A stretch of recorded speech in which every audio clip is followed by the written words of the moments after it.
Welcome. We are live on the air, and we have Cory Michelle, Hello. Hi, guys. Welcome, Rebecca Hulse. Hey everyone! Yay!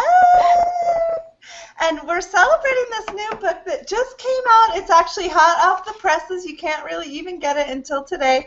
Go ahead on Amazon if you're interested. It's Rebecca and Cory don't even have their copies yet. That's how hot it is. So it's a beautiful book, and we have some of our beautiful authors coming.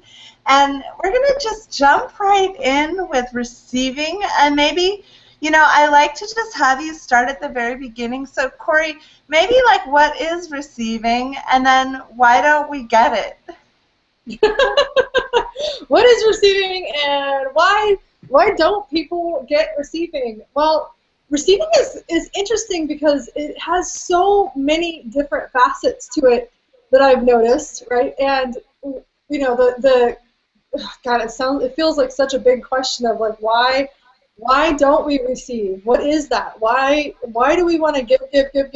Why do we want to make sure everyone else is taken care of and not take care of ourselves? Why do we want to exclude ourselves from the equation of our own lives? And then what is receiving anyway, right? Those are, like, how long do we have, Erica? Do we have like 5 days to talk about this?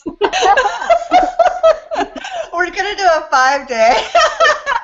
Stay tuned. Stay by the computer. Why don't we ask? What stops us at one point from even asking for what it is that would be beautiful? What is it that we just get hung up on? Yeah. Well, there's so many different. Well, I want to say one thing first is that what I love about this book, The Energy of Receiving, is that you have a bunch of different perspectives on what receiving is and how you can expand your receiving from all of these different authors, all of these different people who have been able to expand their receiving in some capacity or another. And like, I know that when I tune in and go, what are you doing over there that's making your life work? Then I get some sort of awareness and go, oh, that's what that is, and then I can have it for myself too. So one of the pieces that's in my piece of the book is receiving the secret messages, like the hidden messages. And what I'd love to do is ask questions, right? So I'm asking questions like, hey, what is this person doing over there to make their life so successful? Or how can I have more of this? Or what else is possible? Or how does it get better than this, right? Well, we've heard those questions before. And when we're asking those questions, it's not just about asking the question, but it's also about receiving the awareness that comes to you, right? And like, how many of you guys have ever, and I bet nobody, right? But how many of you have ever, asked a question and then gotten awareness and then gone against it and then later said, darn it, I knew it, right? That's not receiving. Right? Because you're aware of something and then you go against yourself, right? You use that awareness kind of against yourself to choose something not quite as ideal. But if you would have chosen what you became aware of, right, then something that, whatever you were saying, I knew that, may not have happened, and you could have created something totally different, which usually it's greater when you actually follow your awareness. So there's that, and we talk about receiving money, we talk about receiving energy, we talk about receiving people. It's like receiving everything that's available in this reality and on this planet. So, Erica, do you have a question that we can start with? Well, what showed up for me was really interesting, and Rebecca actually was giving me some instruction on this during a different hangout that we did together. And one of the things when I was thinking about the problems that I have in receiving, and this is just so basic, but when I walk through a room or when I walk through an airport or when I walk into anywhere, I have trouble when people like how I look. Like, it bothers me that they like my body. Like, part of me wants to wear a huge overcoat and not do my hair and just be hideous so that I can, like, hide. And So it's a really strange thing on receiving, because one of the things I've been learning hanging out with all you beautiful Access people is when you block yourself from even the glances of others or the appreciation of others, it's like you're blocking everything. So maybe if you don't mind getting into that, that's a fundamental core thing that for me has stuck me for years.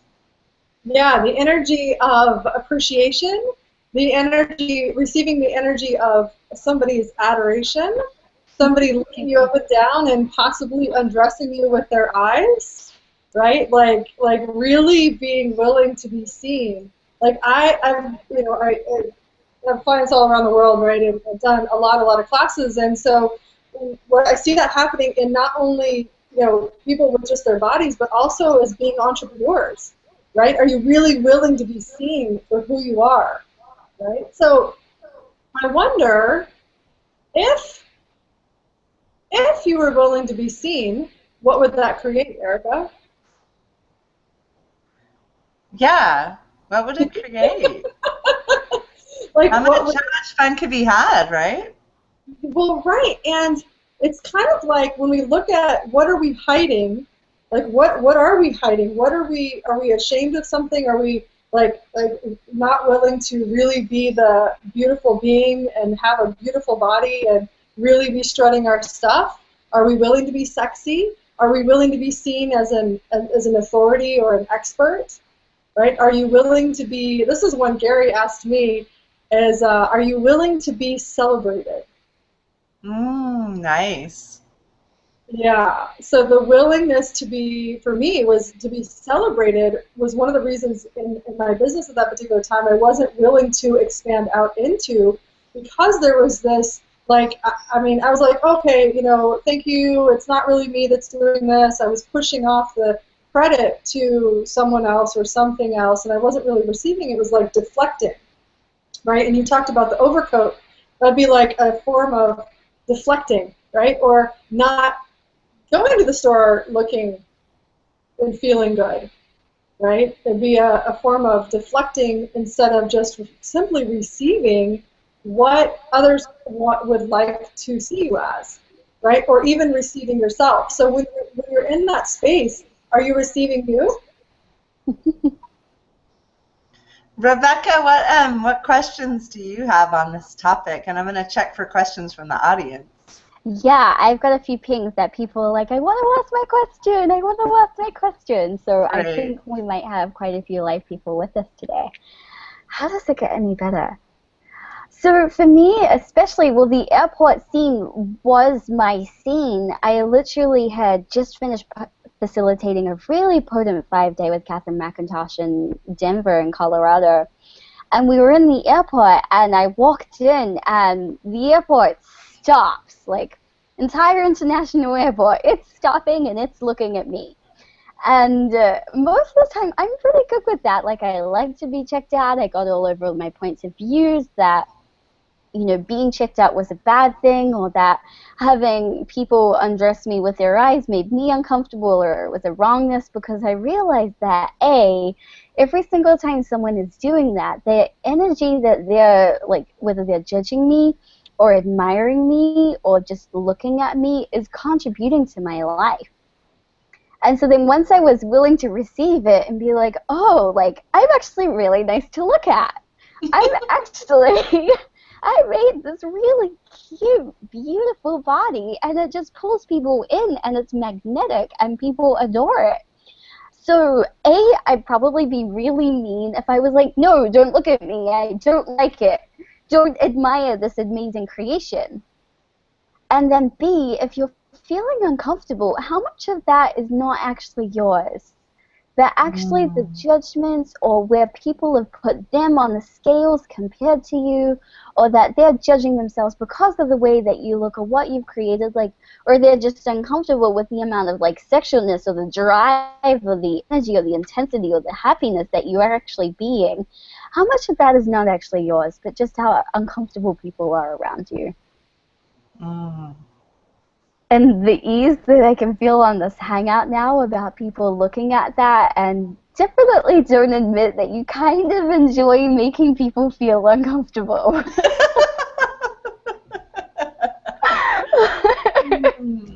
Well, I have a really good question that just showed up in my inbox, and it's about money, Cory, and it's about how do I ask for more money, and I think it's coming from a woman, and I'm wondering if there's anything tied into women asking for money and your magic in business, so maybe you could jump into that because there could be like 2 hours on that. At least 2 hours on the receiving money in business. So receiving money, it kind of depends, like, what is it that, like, what are our points of view, right, about receiving money, right? Like, and when we truly are willing to have money, right, then there's an ease in asking for money. So one of the questions I would ask if this person was live, I'd say, what are your points of view about receiving money? And like, one of the things I love to do is I love to ask the universe, like, hey, universe, I'd like to have some more money, please. And I just did this last week, and it's like, I'd like to have an additional $5,000 in my bank account. And I literally woke up the next day, and I had an additional $5,000 in my bank account, simply because of the willingness to ask. Right? And so a lot of people I see get stopped before they even ask for more, or there's some sort of attachment, right? There's some sort of attachment to, well, the money's got to come because I already have it spent in my head, right? Or I've got to pay these bills, or I really want to do this thing, versus like being really cute and going, hey, universe, what would it take to have some more money over here? What would it take to have more money than I could spend and never enough? And if you're willing to start asking, then the opportunities and possibilities for receiving more money will start to show up in lots of different ways.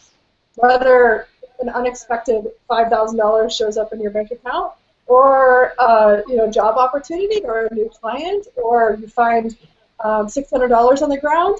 One of my favorite stories, when I first started asking these questions, one of my friends, her niece needed, long story, but she needed, like, literally needed, like, $500 or $600 for something within a couple of weeks, and she didn't really have a job or anything like that. She didn't really have any means to bring in money, and so my friend told her niece, said, hey, well, ask the universe, what would it take to bring you $600? So she's like, all right, universe, what would it take? And so she was running one night, and she literally dropped her phone, and she kicked it, and it went into the gutter, and she looked down to pick up her phone, and right next to her phone was a wad rolled up of $600. Wow. And talk about ask and receive. Like, that's so unexpected. So it's like, how many points of view and projections do we have about how money should come in? Or if it's dirty money, or clean money, or I earned it, or I worked hard for it, right? Versus just saying, hey, what's it going to take to have more money in my life? And then money is actually connected to your willingness to have choices. So the more money in this reality, this current version of this reality that we're playing in, the more money you have, the more choices you have. A lot of people attach, money to your vibration and all these different significant things, but really it's like, the more money you have, the more choice you have. So how much choice are you willing to have? How many possibilities are you willing to have, right? And if you're willing to have more, there's more money that'll show up to support all of that. Now, not everything takes money, right, to buy and things like that, but the more money you have, the more space and choice you have too. So that's where I would start. Rebecca, do you have anything else to add to that? Because I know you're brilliant with money as well. Thank you. Well, acknowledging that you're brilliant with money is really not a bad place to start. Like, how brilliant are you at losing money, at spending money, at finding money, at creating money? Like, the thing is, money is really just an energy. And with the energy of receiving, also notice that receiving is an energy. So if you're willing to put the energy of receiving with the energy of money together, I wonder what would happen. So, I mean, if you think about it, when money is only an energy and receiving is only an energy, so you can keep it here in this energetic format, or you could create. So there's a difference, which I see a lot of people, especially facilitators too, going, oh, I'll just like pull in all the money, or people in Access, like, what's the energy of money? And it stays really etheric. And it stays out there in this la-la land, this energy land, or other dimensions, or wherever else they think that they want to put it. But then the thing is, where would you really like to have your money? With you here, where you can touch it and spend it and play with it and actually risk it, or adding a la-la land? Actually, Rebecca, that one brought up for me this sort of like something I remember, is money in your future? Is money coming to you from the back? Is money, and if my money's always in the future, then it's never, it's like, oh, I'll always have money. And people have always sort of, this is really strange, like smelled money around me, except me. So I've been around like people with money. You know, they say you're 6 friends, you're the average of what they make. No, my friends are like $500 million net worths, right? Well, then my question, Erica, is who are you making your money for? What do you mean? Right, so if your money's always in the future or like around you but never for you, or never that you're able to receive it, like who is your money really for? What have you decided your money is it for? Is it for you? Or is it for other people? Oh, yes. Because if it's always for other people, who gets to have it? You or them? They get it right away. They're really cute, though, my kids. Right. And kids know nothing about creating money or having money or asking for money at all. Love it. Thank you. That's beautiful. Wow, I'm surprised we got through this money topic in so little time. Like, normally it's days. We've been on this hangout a week. Mm-hmm. Well, it's interesting. Money is an interesting thing because that's one of the reasons I was drawn to the Access Consciousness work, is because I didn't know how to make money. I thought I was terrible at money. I was really good at accruing debt, right, and credit cards, and I was awesome at the swipe, and I thought I was terrible, totally terrible with money in all aspects. I didn't want to account for it. I completely ignored it, and I basically shoved it completely out of my universe. And one of the facilitators that I had early on said, if money was your lover, would you still be having sex? And I was like, I don't even get what you're talking about. Why would you have sex with money? Right? So you can see my relationship with money was that, like, there is no relationship. I'm ignoring you completely. You do not exist. But when I started playing with it, I was like, well, wait a second. What if I actually loved money? Somebody asked me that. What if you loved money? And I said, well, I can't just love something. I have to fall in love with it. And I was like, well, that's an interesting point of view. But I looked at that, and I'm like, okay, so for me to love something, which in my world is like this space of contribution and receiving and gifting at the same time, and for me to love it, I would have to fall in love with it. So I was like, okay, so what do I have to do to fall in love with it? And then I started looking at it like, if I was falling in love with a man, then what would I do? And I was like, oh, I know exactly what I would do. I would find out what it likes. I would learn about it. I would snuggle up to it. I'd be really awesome with it. I'd be sexy with it. I'd play with it. All these things I would do with it if I was, falling in love with a man. It's like, oh, okay, cool. So when I'm in that space, I'm receiving it as well, right? I'm receiving the smell. I'm receiving the energy of it. I'm receiving the contribution of it. I'm receiving the choices it gives me. I'm receiving all of this stuff, right? And I'm like, holy cow, like, this is totally different. And what ended up happening is there was a shift that happened where I was willing to become more aware with all of my money choices, which enabled me to start actually making money, to start actually receiving money and having money for myself and having nice things and having more choices. right? But because of that relationship that I had to look at and say, okay, well, if money was my lover, would we still be having sex? What would that be like? So, speaking I of just want love. to point out. Okay. Hold on. Cory just said something amazing, and we're almost bypassed it, and I just couldn't let that happen. So the other thing is what Cory said, like, you could feel the energy of it, and that it's actually fun. You know, it's pleasurable. There's an enjoyment to it. It's almost even tactile. And so a lot of people with receiving don't realize that receiving can actually be fun too. Like, just because it's a capacity doesn't mean that it's a chore. Like, it's actually something that can be really fun. So we just wanted to make sure that we all knew that and realized that before we moved on to anything else. Because if you don't realize that receiving can be fun, right, you kind of have a problem. Totally. Well, and that's thanks for pointing that out, Rebecca, because one of the things for me was that my mom was, or is still, an accountant. So I had done all these weird things about, like, oh, I can't be like my mom.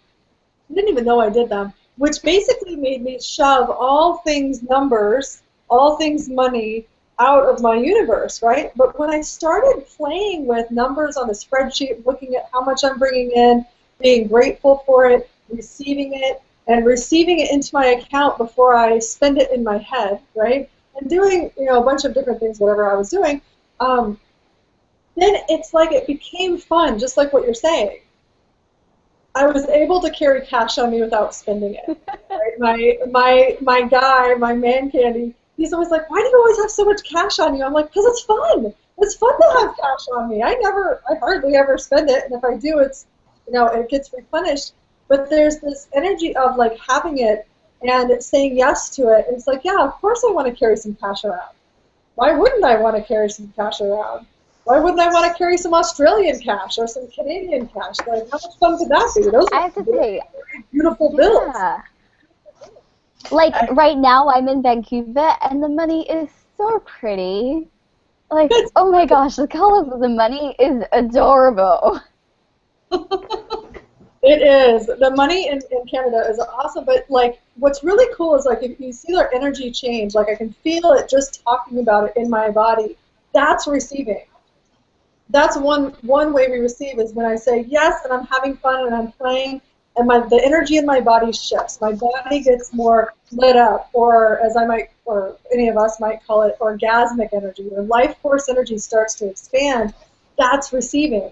You've just received the energy of money. But the caveat to all of that is if you're making it wrong, or you're making you wrong, or you have any sorts of judgments about money or about where it came from or how to do it or the monetary system, then you can't actually receive the juiciness of what money could be for you in your life.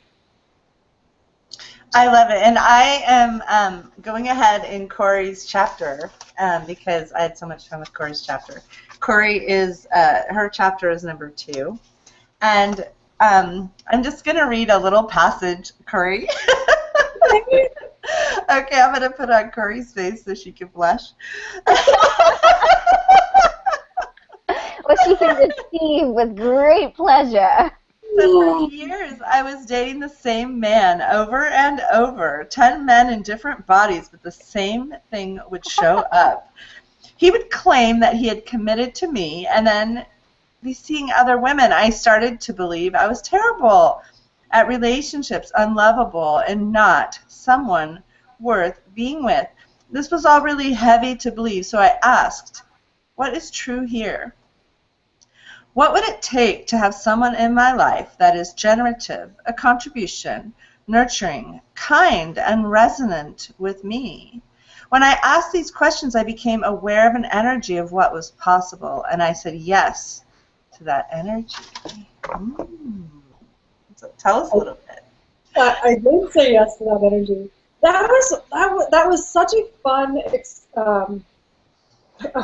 experience in my world, because I literally got the energy of what that was, like what would that be like, and I kept following it. So, like, a few more men after I had asked that question showed up that were not a match, that were not resonant with that energy, But it was really amazing because when I asked the question, it evoked an energy and a space and a consciousness that now I have some sort of a creation point for.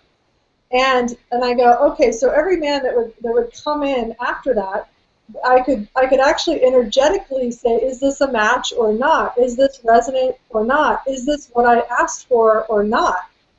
And not to go like yes, no, like on some, like judging it, but more in the inquiry of, is this really what I asked for? And there was a few men that showed up that kind of looked like it, and then they weren't it because you could see, like, you could, by their choices or by an energy that would show up. And then when I was like, you know what, what's it going to take for somebody to be, resonant with me? Then, my man Candy showed up, and when he showed up, I was like, oh my gosh, this is that energy. This is what I've been asking for. And we've been able to create something that's beyond anything I could have ever imagined. But I had to say yes. I had to ask for it. I had to receive and start to become aware of that energy. And I had to say no. There was a number of people who did not want to go away. Right. I was like, I'm sorry, it's not what I'm looking for. And when I chose that for myself and I stood in, like, I'm having this, and that's for me a receiving of the infinite possibilities of what I'm asking for, then it literally, the universe aligns for you. It rearranges everything for you to have that. Wow. Yeah.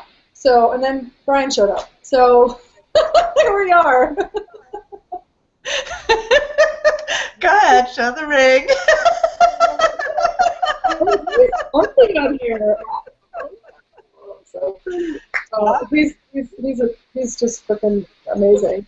But what's so interesting to me about that whole thing is I was so done. Like, I was so done doing that same pattern, and I was like, I don't even want to go out with anybody else. And I, have videos out there on dating, and I've done classes about how to have fun with dating, and I'm like the queen. I've probably been on 5 million first dates, and I'm really comfortable with me. But man, like, knowing that something else was available in that energy and not being able to create it and have it and find it was so frustrating. But when it clicked, when you're fully receiving, like, there's a level of trusting and honoring and being you that is like this gift and receive with the universe. It's almost like the more you be you, the more the universe is giving you even more. So what if being you, being more of you, being all of you, is actually a way of receiving? Cory, you keep, like, getting the hat out of the bag. They're supposed to read the book. Oh!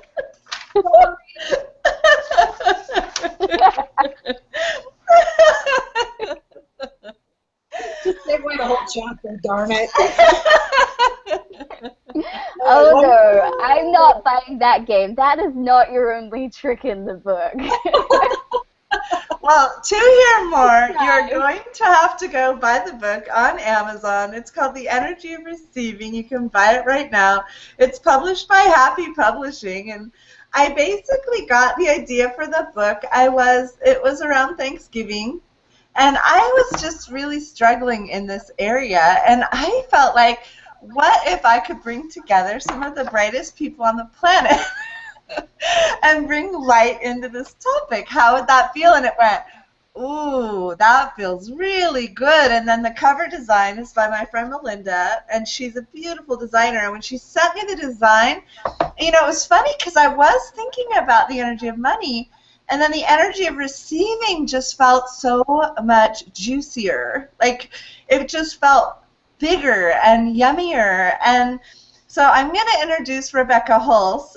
She's going to share with us some beautiful stuff. And Cory's going to stay on and ask questions of Rebecca. And this is called Insanity, the Adventure of Letting Control Go. And this is her book, and I'm so joyful that Rebecca could come on board from Vancouver. She's in the middle of gobs of workshops and who knows what else. So, Rebecca, control go, and what does that have to do with receiving? Well, okay, so first heads up, who here is a control freak? Like, I know my hand is sky high.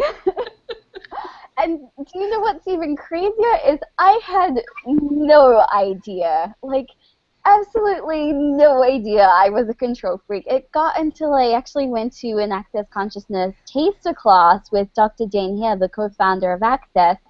And he pulled me up on the stage and he put me on the table to do his amazing energy work where he touches different molecules of your being in your body to facilitate the whole room. And he says in front of 200 people in the room and a good 200 more online, if not more, you're a control freak. I was like, what? Me? A control freak? And then I was like bored stiff on the bed, like, I'm going to do whatever I need to do, and I'll like do whatever you need to do, Dane, but I don't know what you want me to do, and I don't know how to control myself to do what you want me to do in front of all these people. And I was like, oh yeah, I am a control freak. And just the entire room was laughing, and my mother was in the audience, and all of my friends, and there was just this crazy, like, insanity of I really want to be a contribution, but I'm trying to control this to be the contribution that I think I should be, that I have no idea how I can be. And I was like, okay, I'm a little bit insane. And so from this point, I started realizing that if I didn't have to control everything, and if I didn't have to be the person who decided how everything was supposed to be, I wonder what else could show up.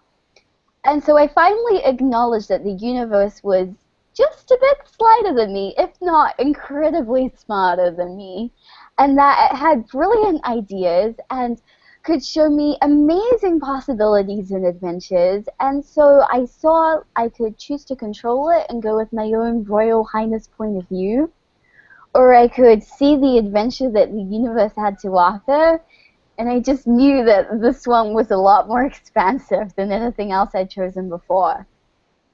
So, you know, Rebecca, I have had the pleasure of watching you grow in the last year, and it's really been exciting to see you just become this just so much infinitely happier than you were like a year ago, right? I mean, it's just like you don't even... It's crazy. But I'm interested in a couple things on receiving, and you were a dancer, some of the constructs and some of the criticisms and some of the judgments that you lived through, and maybe just tie that into receiving your true self for us, because it's kind of an interesting juxtaposition. Sure, let me just wrap up that nice little package for you. In the next 10 minutes, please. Okay, here we go. So first, I was a dancer for 17 years, and I still have that capacity, and being born into this world with a body and a being that is so great at healing and changing everywhere I go, and not realizing that I knew how to do that, I started off in the dance world, which is, quite frankly, really abusive. You are in a room every day where you have a right way of doing something and a wrong way of doing something, and it's totally black and white, and you either got it right or you got it wrong. And then at the same time, even if you got it right but you didn't look right, then you got it wrong. And then you might have ate too much that day, or you might have not put your finger in the right place, or you could have had more turnout, or yes, that was the best you've done so far, but it's still not good enough. That entire conflictual reality was my reality for 17 years. Wow. And so the other thing that was really interesting for that is that 99% of all of that insanity going on wasn't even mine. I just thought it was. And so then with the tools of Access Consciousness, with every single time I looked in the mirror or did a step or interacted with someone or received a criticism or a comment or a critique, if I kept taking it on and putting it in my body and my molecules, and then because I'm a caring person, all of that abuse going on to every single other person that had ever been in the room, I would stick on my cute little body too. So go, Rebecca, for trying to save the entire world in an hour-long class. And when I got the tools of access consciousness and I realized it wasn't mine, I was like, oh my gosh, how much of this do I not actually have to, A, deal with, and B, is facilitating it the way I am by sticking it in my body, even helping the people I was trying to help. Wow. And so when I had a level of receiving where I could be in a room with dancers and be in allowance and be, oh, this poor girl's judging herself, and this mirror has had 30 years of abuse, and the entire room has even had like dance teachers screaming in it for another 50 years. And those kinds of awarenesses, once I had that, it unlocked it because I knew what was actually going on. Because I had the words and the awareness to go with the energy. And so when I received all of that information and I had the tools to deal with it, it was just like, no more. And then it took a while, but like maybe for the next year after I got those tools, I started unlocking my body from that kind of judgment and conflictual realities and the abuse.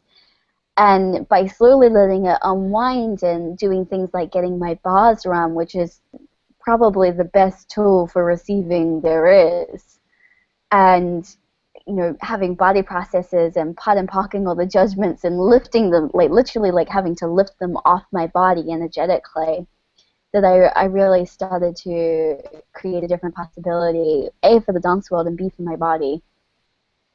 Tell us a little bit, Rebecca, about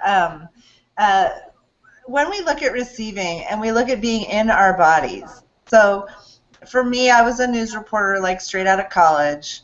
I was straight A student, like I'm sure no one else is on the call, right?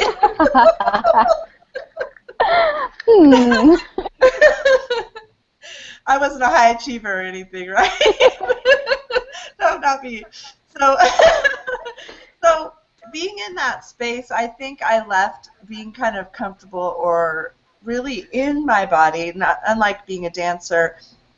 I don't know, maybe in my late teens, early 20s, when I just really became sort of in my own perceptive librarian, where I was just, into my books and into my writing. And maybe just share with us that relationship of body and receiving and healing. Just kind of maybe jump into that. That feels really tasty right now to me. And if you do have questions, you can post them. We are attempting to look for your questions, and feel free to give Rebecca or Cory, she's still here, so pop your questions in there if you'd like to have them answered. Absolutely. So, I mean, the very first thing is, as an infinite being, are you in your body, or is your body in you? And I know, especially if you're new to Access or have never even met any of us before, that may sound totally insane, but what's true makes you feel lighter. So if it made you feel lighter or more expansive when I said one of the others, and I'll ask it again in a second, that would be the one that's true for you. So are you in your body, or is your body inside of you? And you can basically feel the call of the people in the video and the live stream, and all the people that will watch this in the future, like, go, there's a space. I'm not trying to cram this massive infinite being that has no confines into this tiny, tiny being that lives on the face of a planet called Earth. And so when you don't have to define you like that and just know that you happen to have a body, then your body becomes something that is, like, you get to play with it. Like, you obviously chose to have one. So maybe stop judging yourself for that part. So then what can you actually do with it? You chose to be here. You chose to have this beautiful body. You created it. And if you don't like the way that you created it, maybe you want to look at why you were choosing that. And just, if you asked your body, hey body, if I'm not you, and if I wasn't controlling you, how do you actually receive? show me how you receive. And I'd say for most of you, it would be quite instant that your body's like, oh, I receive like this. And it kind of feels like nothing. And that's because you don't have to do anything, which is a relief for all us overachievers, that literally you do not have to do anything. You don't have to skip around in a circle and sing Kumbaya. You don't have to hike up to the Himalayas and meditate in a cave. You don't have to drink green juice for the centuries. You don't have to do 10 Hail Marys every morning. And you don't have to meditate. You can literally just let it go and receive. It's literally not a doing. And that, to me, is one of the most brilliant gifts of receiving and this book, is that there is no doing involved. Did that tie that up for you? Thank you, and maybe just share with us, I'm going to show the book again. If you're watching and you haven't bought the book yet, please go to Amazon and support all the beautiful authors in this book. And Rebecca, maybe just share with us any other inspiration that showed up for you in the creation of your chapter, and kind of if you could just maybe put kind of the energy of your chapter that if people could leave with, you know, in a moment. And again, also I love that for future listeners and present listeners, just kind of share with us what kind of gifts, what big takeaways. And Cory, we're going to come back to you in a few minutes on that same question. Well, I mean, when I said yes to you, Erica, to be in the book, it was such an obvious yes, but I really had no idea when I was going to write it or to do it. And I had a 3-hour window on a plane ride to Australia for some classes, and that was pretty much all I had. So I just had a demand that, okay, this is the time for this book, and it just has to come out and be here right now. And so I really just, like, opened up all the channels and, like, shoved judgment and reason and control at the very back of the plane and just, like, let myself go. So quite honestly, I couldn't tell you the exact words that are in the book right now, apart from that they know that they're probably really sassy because I wrote them without filter or judgment.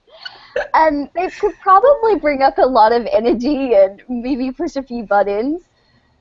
And that really, when I'm writing and creating, I'm really asking, like, what invitation could I be, and what words could I put here on the page that would create a greater possibility? And so with this chapter and receiving, like, I looked at everything that receiving was to me and what I adored about it and the capacities that I had explored with it that I could see that would contribute to other people, and I put it all on a page for you. So if you wanted to know my thoughts about receiving and the thoughts of everyone in this book, I skimmed through it when I had the chance, just like as a sneak peek when we all got it, and like it's a phenomenal creation and contribution. Each chapter just like adds on to the next and the next and the next and the next. It's truly an amazing creation. Cory, what about you? Tell us a little bit about your chapter, as far as, like, if you could just like share with, again, the listeners, some of the pieces that you would like to just impart, some of the wisdom that was coming up for you. I love Cory's chapter, I must say, about the, I better put the video on me real quick because I'm not letting you talk yet, am I? I love Cory's chapter because I love how she talks about the messages from the universe, and I've always had that same parking karma that she has. And I look at, when I'm listening to the messages from the universe, do I pay attention? And I guess maybe, Cory, just share with us kind of what's the promise? What's the gifts? You know what I mean? What's the promise in the gifts? Tell us a little bit about that. The promise? If I do all this stuff you say.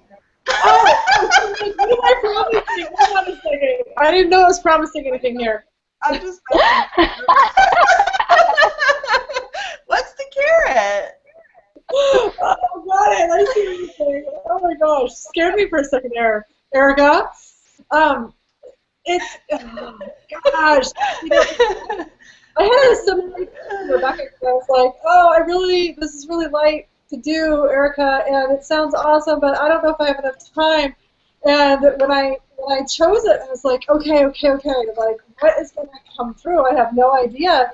And I really wanted to bring something through that not a lot of people are talking about, you know, and have it be sort of a different take on what receiving is. We have so many authors. I was like, well, let's see what else I could bring through here. And one of the things that I talk about a lot is what are the secret messages from the universe that are right around you all the time. I feel like our space, people, the awarenesses that we get. I mean, everything is like a secret code in my world. Like, I love games. I love looking at this reality like it's a video game, and we're just playing it, right? We get to play in bodies like avatars, and we get to explore and create, and it's like, I mean, how does it get better? And when we're paying attention and we're being aware, receiving the messages is like a treasure hunt, right? You ask a question, you have a desire, you become aware that something is possible, and you start going for it. You go all in and you go for it. The universe literally has the breadcrumb trail right in front of you the whole time. And when you realize that and start to acknowledge that every awareness that you require to create anything is right in front of you, then life becomes really easy and fun and playful. And it's not that you don't have ups and downs. Like, I recently just had a down when a whole bunch of shit was going on. But it was like I knew that what I was going through wasn't permanent, and also I knew that there was a space of expansion, that if I kept going and kept receiving the messages, so to speak, that whatever this was would flip, and it would turn out better than I could have ever imagined. And it continues, this life, this reality, my little video game, so to speak, continues to turn out better and better all the time. So secret messages, like what's right in front of you that you haven't been aware of or willing to be aware of, that's been knocking on your door. That's exactly what you've asked for, and it maybe doesn't even look like what you thought. So. I love, because we're on a live Google Hangout, and I can just throw anything at you, which is like so much fun. I hope you guys don't mind. And I'm ADD, so I just apologize right now. My brain is like, great ping pong ball. But I'm really curious about the work that you're doing on being in commitment to your life. And I'd just love you to give us a preview and sneak of that work you're doing in the world, because I love it. Oh, thank you so much. There's a lot of people right now talking about being all in and shutting your back doors and being fully committed to you and your life. And what I started looking at for myself was, wait a second, do I have back doors? Because I didn't want to admit that I had any back doors. But when I asked myself the question, I was like, and I could see them. I could see there was a back door in my relationship, there's a back door in my business, and there's a back door in my financial world. There's a back door everywhere, and a back door in this life. I was like, I could just leave. If I get tired of this, I could go. I don't have to be here. It's just a choice. And it's not a point of view that most people have out there in the world, but it's definitely my point of view. And when I saw all the back doors, I also saw what was beyond, or what was being created by having those non-commitments, right? Not being fully in, was all of these places where I say I'd like to have XYZ, yet it hasn't shown up yet, right? Or I want to, like one of my asks last year was, I want to have a TV show. And it didn't show up last year. And so when I saw the back doors, I was like, oh, I've got to be fully in, be fully willing to be seen, be completely 1,000% committed to what I know is possible and going for it for that to show up. Because it can't show up if I've got dipping a toe in the water. it can't show up if I'm just testing it out, right? You don't just test out a TV show, right? You go for it. So those excuses, the yeah buts, the places where something's not showing up, you want to ask like, hey, am I fully committed to having this? Am I fully in for me? Am I willing to be and do whatever it takes to have this, or do I have an excuse? Your body, being tired, sick, limited in your body, time, and money are the three biggest reasons people don't choose more. They don't choose to go all in.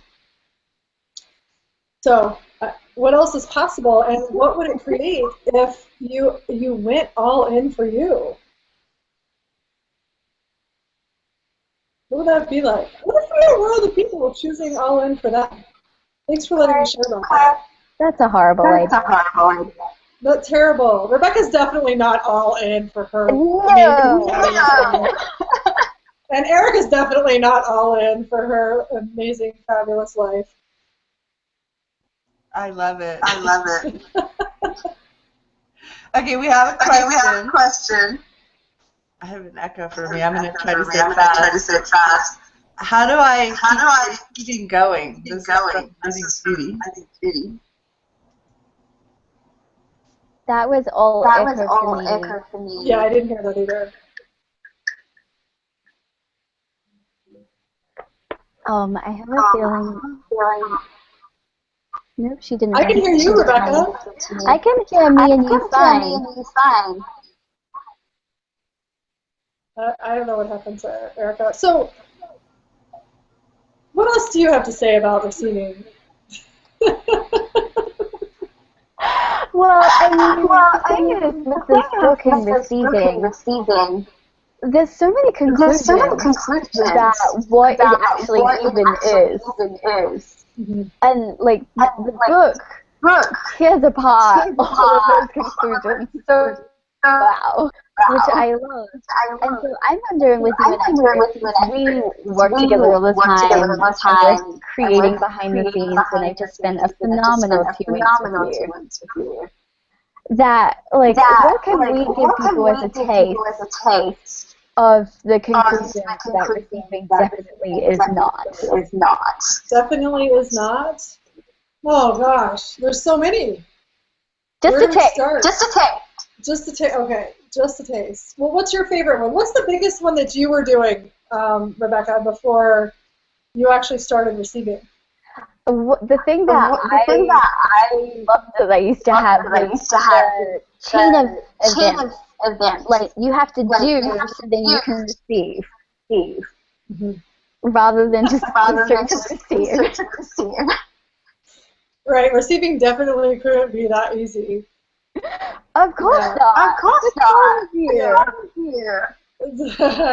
One of mine was the notion that the more you be of service, the more you receive. Because what I did with that in my own world was I went a little crazy, but I would give,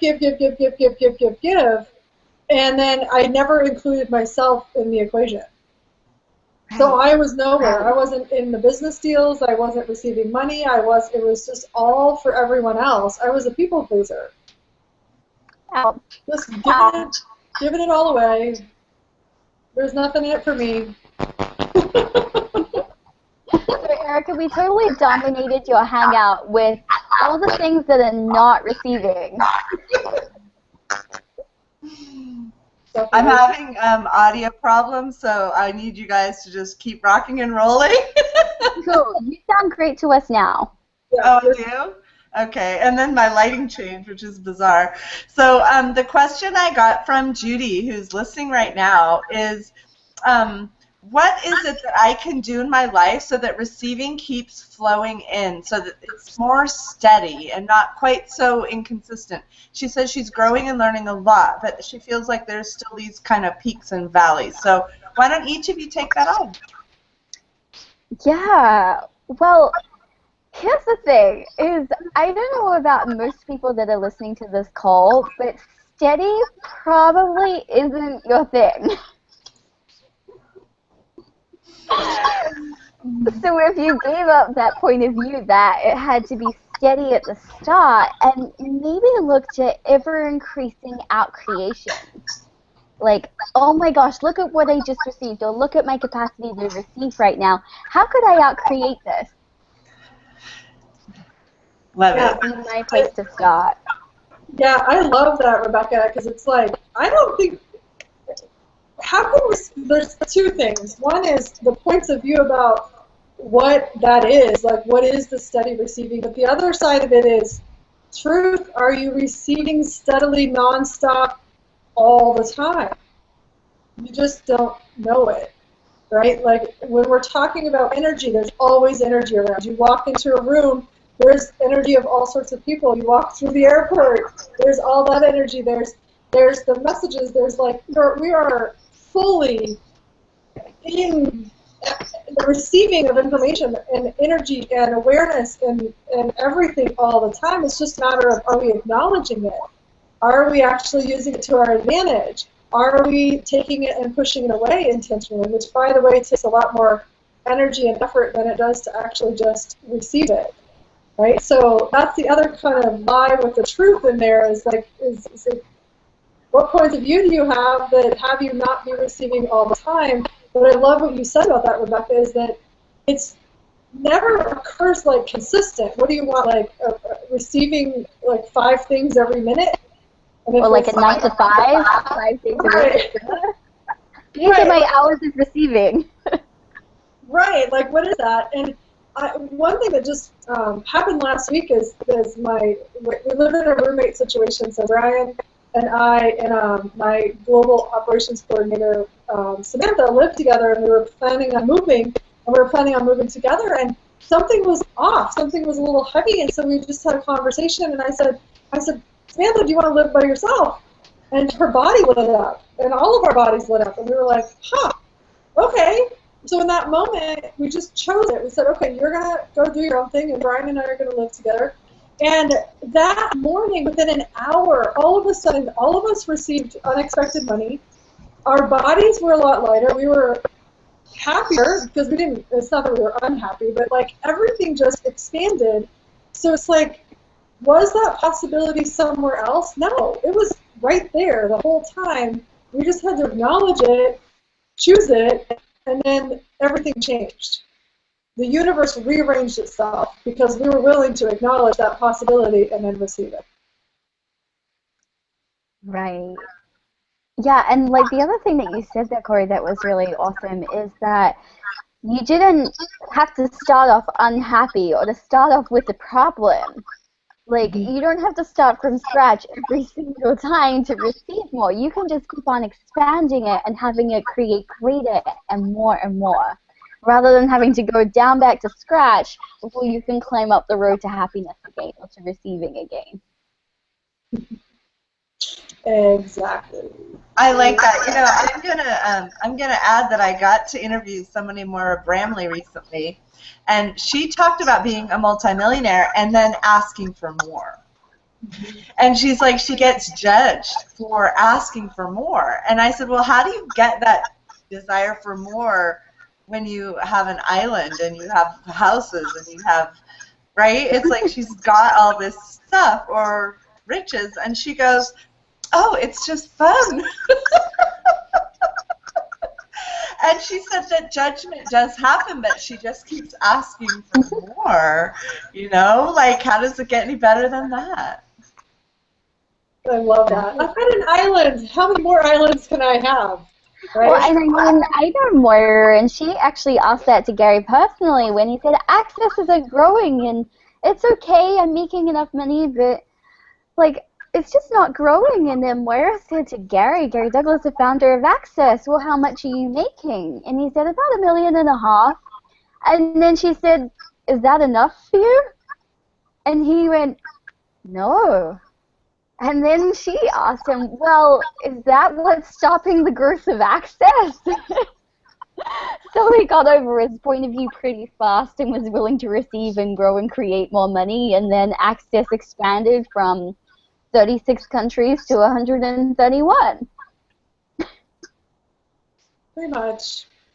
And it goes back to the whole, like, how many possibilities, and not like to quantify it, but the more possibilities you're willing to play with and choose is like the money will show up for that, right? But if you've got points of view, judgments, conclusions about receiving or whatever, like, then it literally will stop like a kink in the hose because you just made it stop.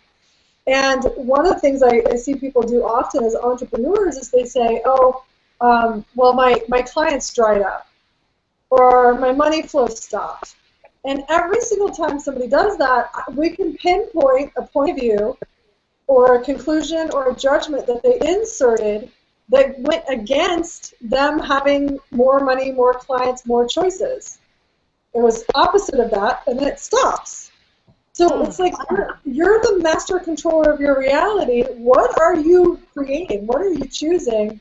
And really being willing to take a look at that and changing it, asking for more. Hey, I've got an island of multi-millions. How much more can I have? Hey, I've got this, but what's it going to take to create greater possibilities in the world?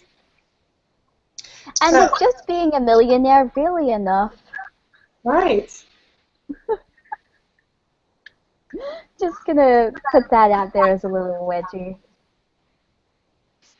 So I have a question from my friend Sally, and she's been working for someone else, and she's very good at what she does, and she's like, she just knows there's more. And Cory, maybe this one's for you, I think. So she's trying to figure out, like, how do I break free of that chain of needing money from the job, and knowing inside she's like a healer. She knows she's meant to do more. She's so positive, so beautiful. Everywhere she goes, she helps people with her spirit. And she's kind of in this place where it's just this knowingness of more, but then it's like, how does she receive more of her? How does she give more of her? Mm-hmm. Okay, this is super simple. One piece of advice, or whatever you want to call it. Do more things that light you up. Choose more things that are fun, generative, expansive. Whether it's for money or not, it doesn't matter. When you start choosing more things that light you up, the more of that energy will be your life. That's all I got. What about you, Rebecca? I had to sneak away because otherwise my computer was going to die and I would leave you early. So I thought you might prefer that I skip on the question. Yeah, the question was from my friend Sally, and she would like to do more and give more, and she's in a job, and she'd like to help more, and she'd like to transition into that space of beingness, of being more of a light bringer. And Okay. so Cory was just saying, I love Cory's answer. It was like, do what lights you up more. So what a beautiful answer. So maybe just share kind of, this is for, again, my friend Sally. I'm throwing you out right here, Sally, in public. Yeah. Well, okay, so the other thing is, especially when you're in a job, is to look at where are you making sure that you contribute to you. Like with what Cory's saying is doing what lights you up more. The other piece that goes along hand in hand with that is when you're depleted, or when you are not enjoying what you do, or when you're not choosing for you, how much do you really actually have to give? And how much do you really have to contribute? Like with what Jane is saying, be you, change the world. When you're choosing for you and you have that presence and that enjoyment for life, and an ease and a happiness in your universe because you're choosing to make your own life, body, and reality easy, then you do have more to give and to contribute. Very nice. So let's do something sticky. Let's do something really sticky. My mind's in 10 different places for that. I think I'm going to need clarification. Oh, thank you, Rebecca. Let's say let's just really address someone who is feeling kind of in the dark, or someone who is just really stuck with the whole concept of receiving, and where they can get started in kind of accepting more for themselves. Maybe someone who's lived their whole life for others. And a lot of the friends that I have from my hockey moms have just lived their lives for their children. And maybe just like, what happens and where can we get started? And both of you can answer this. Awesome. Rebecca, do you want to go first? I know you have to go, too. So. Yeah, why don't you go first, Rebecca? Yeah. So, I mean, there's so many different things you can start with with this, but I would start with a question. Just even something as simple as, I wonder what receiving could be like for me. And to start to go with exploring this in your own way, because Cory and I and Erica and pretty much everyone in this book could give you like a step by numbers, but the thing is, it might not even work for you, and we would much rather that you start to explore this in your own way, so you're intimate with it, and you know what it's really like for you, rather than being, did I do it? Did I not do it? I don't know. I didn't follow the steps right. That's really something that I know we're not interested in. But if you start this from like, okay, sitting down with yourself and just being like, what could this even be like for me? And it could be, you might get an answer or a thought or an idea in your head, or it might just be an energy. And either way, whatever happens is the start of exploring it. And the other thing that's really fun is it's probably going to be different every single time you ask it. I love that. Yes. The inconsistency of all of it is so beautiful and amazing. Oh, yeah. Looking for the consistency of receiving, or it's going to look this way, or it's going to be this way, or having that stability is likely not going to happen.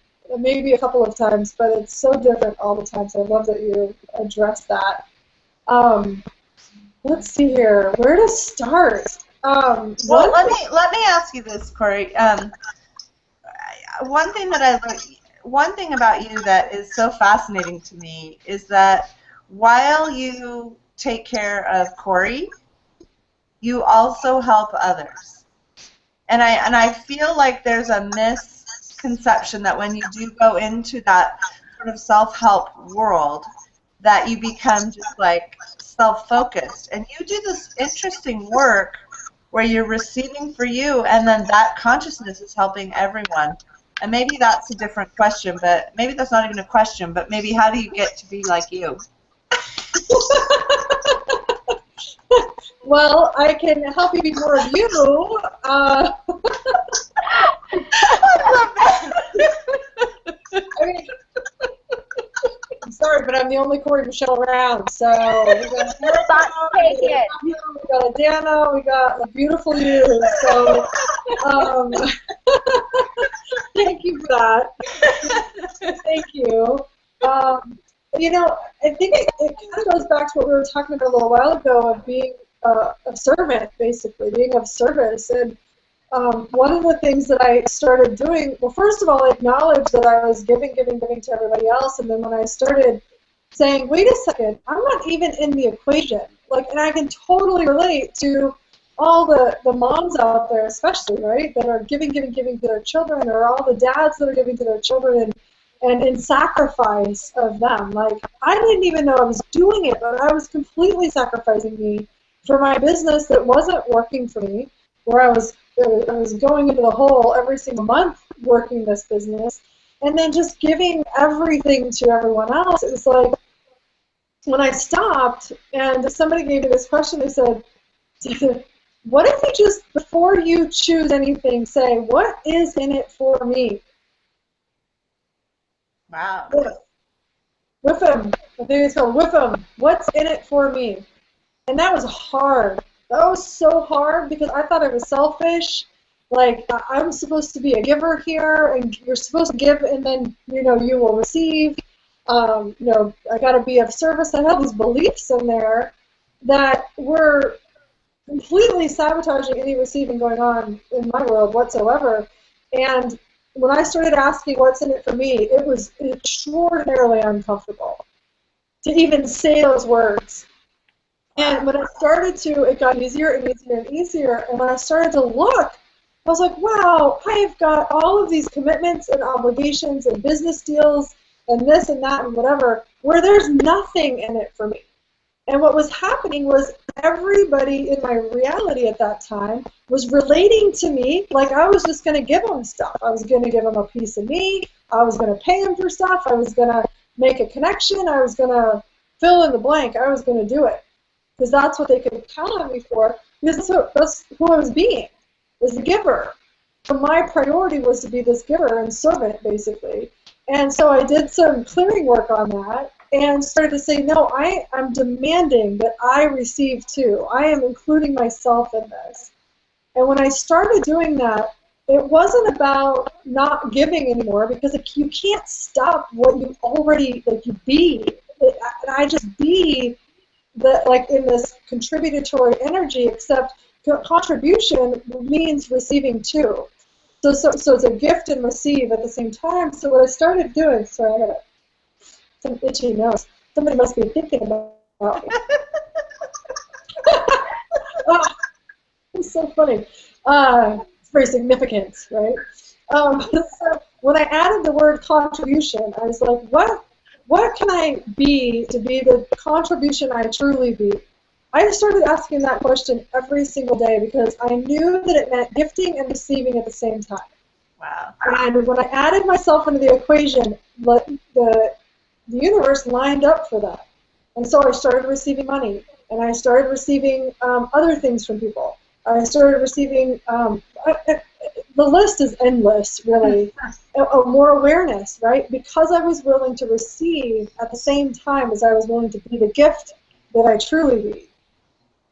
And so it's not that, it's funny because I had a boyfriend a couple of years ago. It's like, Cory, you're just a narcissist. You're just all in it for yourself. You're so selfish. And I was like, wow, that is not true. Like, because it's not in my universe to only just take.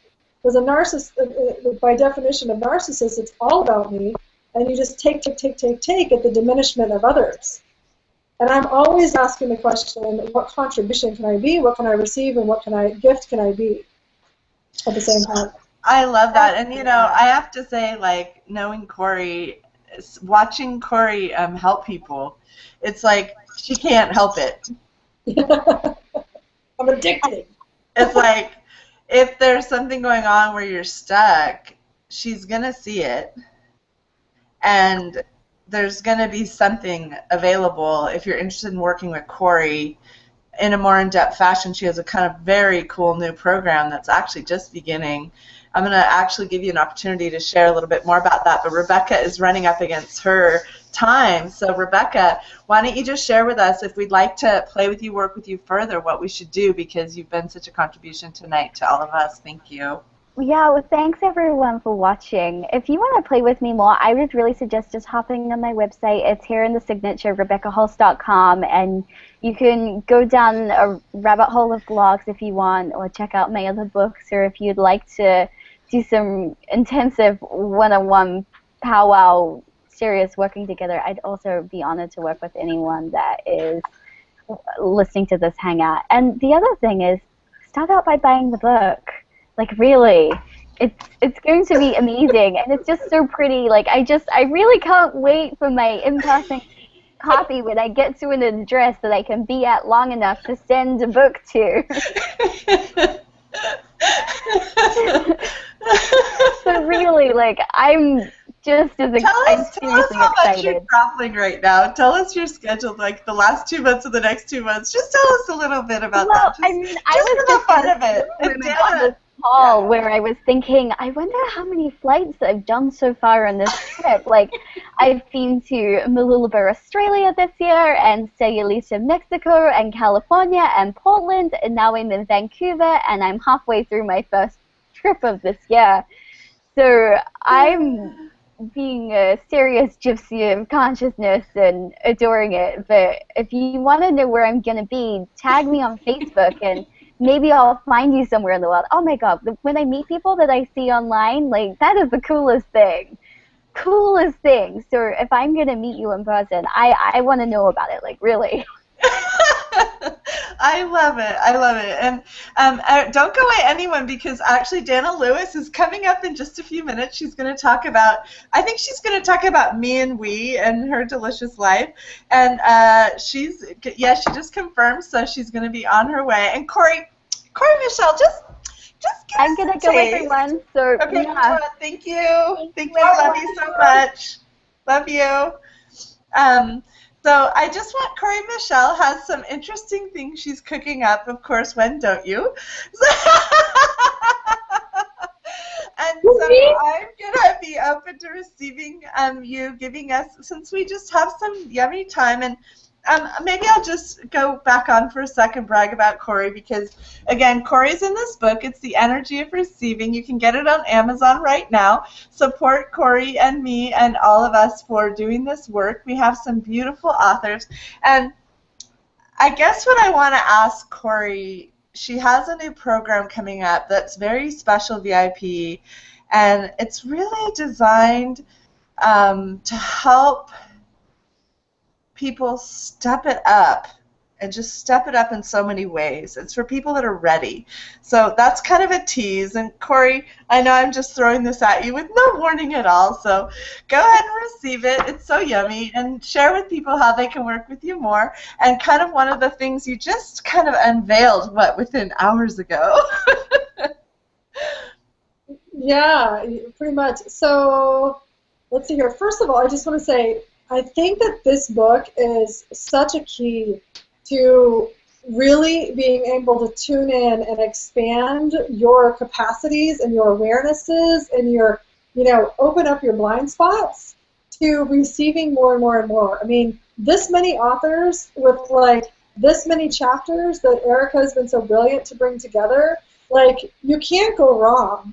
How much could this book actually contribute? So buy it for you, buy it for your friends, buy it for people next Christmas, send birthday gifts. What contribution could this be? Because what I see is the more people we have in this space of receiving for fun, our bodies light up. Our bodies will actually heal themselves when we're in this space, right? The relationships shown up that are beyond what you could have ever imagined. Money shows up, business. The life that you actually want to live is within arm's reach when you're willing to receive it, when you're willing to receive you, the energy, the awarenesses.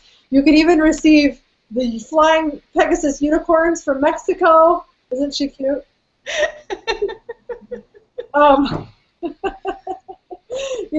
There's just so many, I think, juicy things in this book that, I don't know who wouldn't buy this, but everybody should have a copy.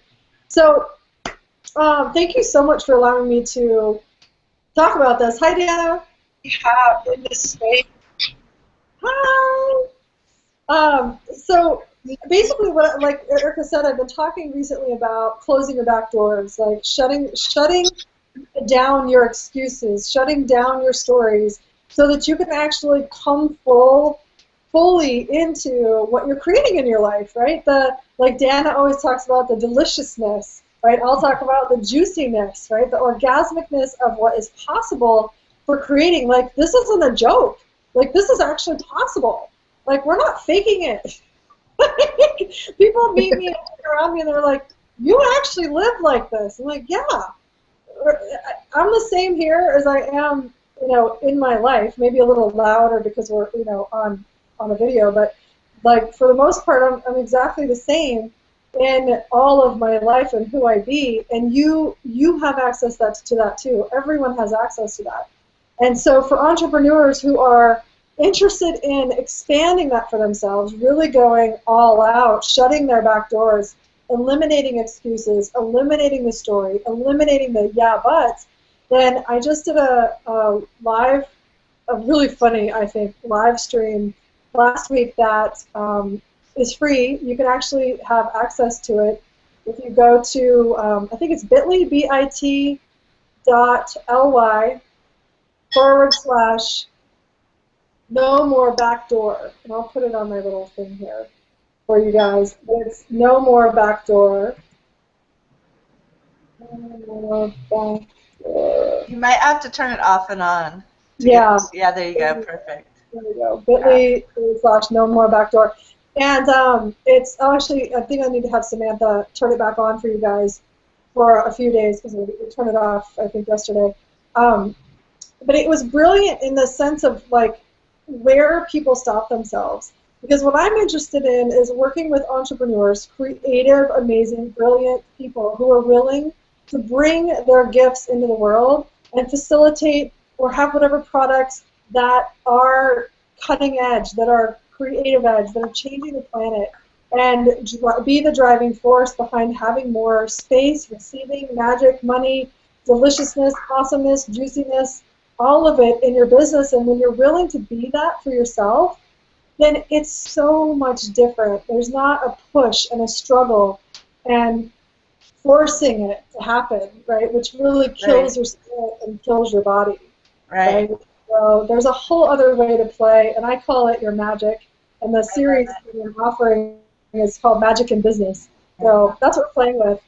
But besides that, if you go to my website, corymichelle.us, I've got a blueprint that's totally free that is called your Juicy Business, Juicy Life Blueprint. And it's all about asking these questions, receiving more, and there's a bunch of other stuff you get, but that's the essence of it. So free, totally free resources for everyone out there.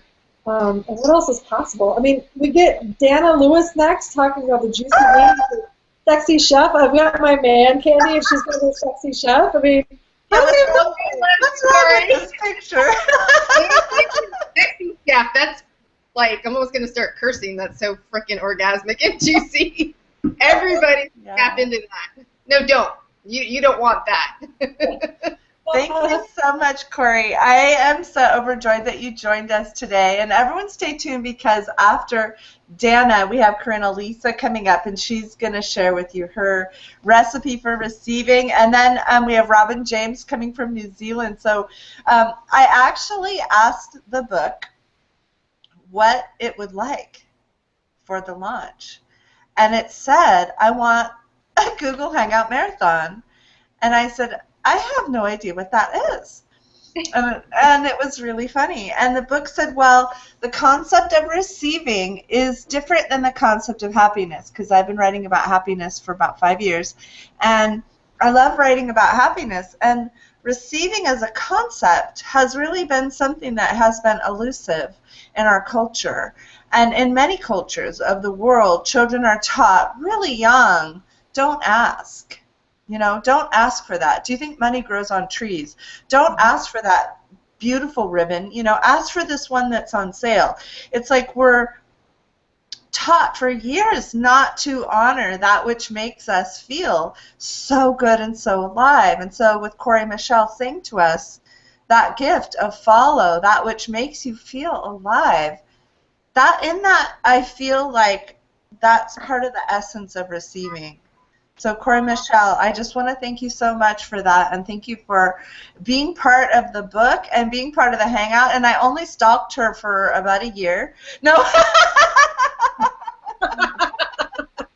People are like, how do you find your authors? And I'm like, oh, I stalked them. And they're like, really? And I go, no, not exactly. I tune into the energy and listen into the yeses and stalk them. And I follow them around on Facebook.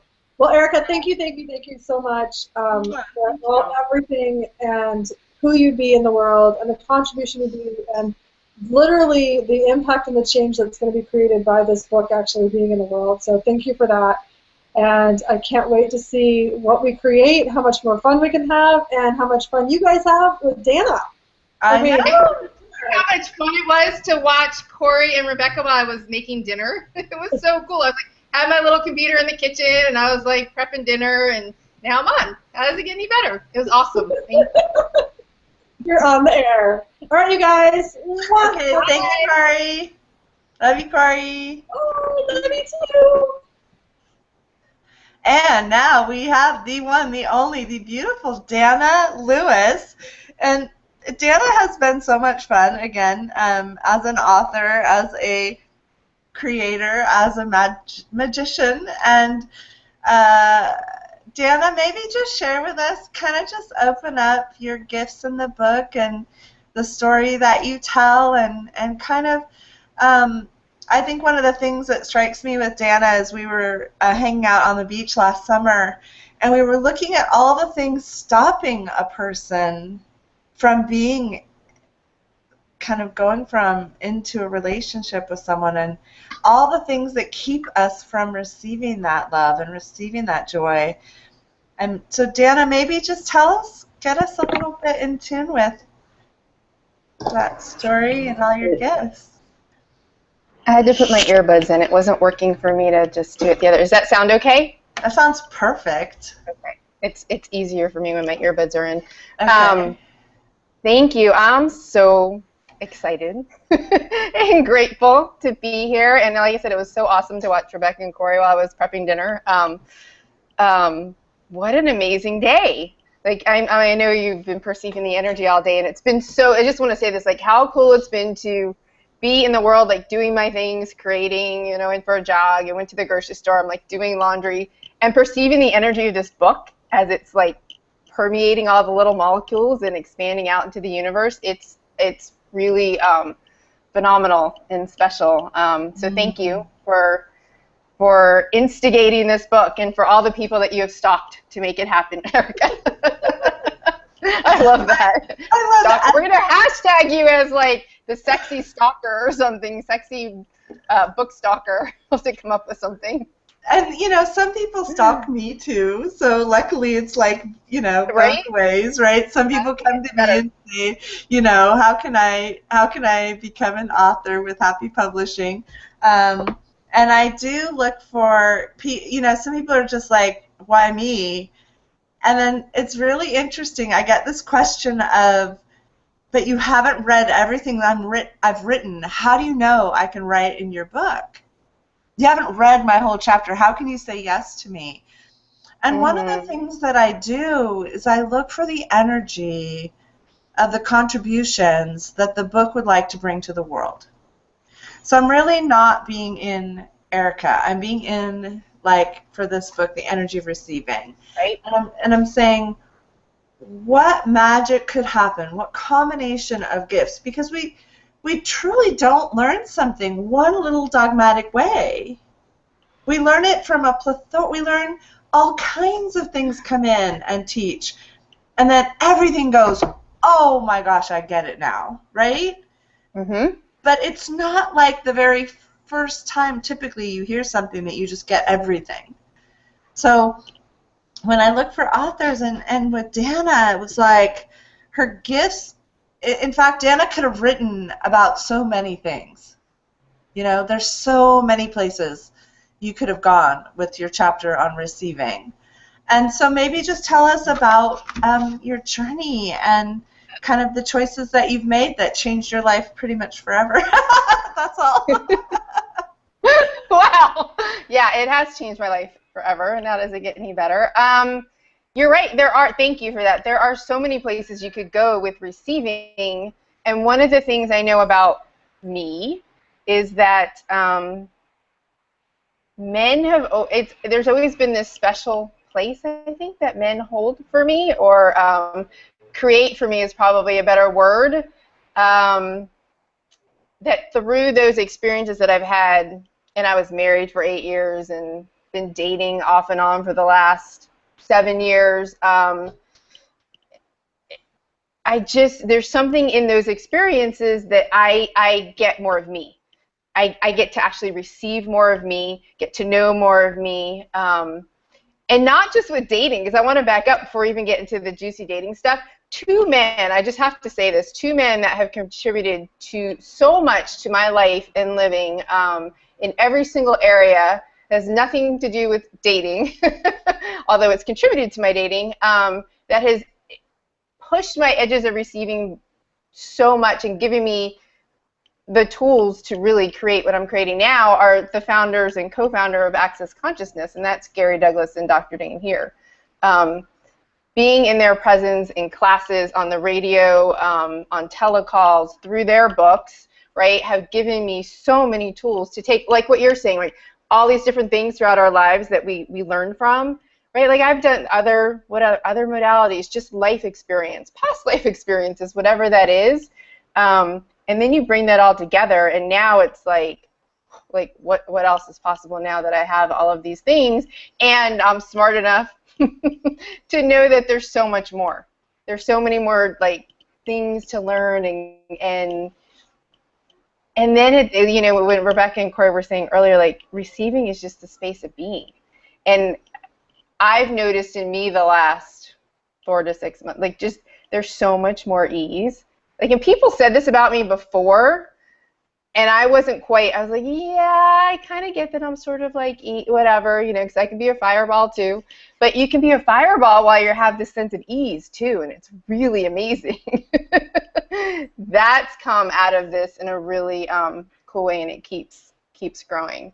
And I know you want to hear more about Sexy Chef and about the chapter. And give me a sentence to start with, Erica. I'm like, there's so much.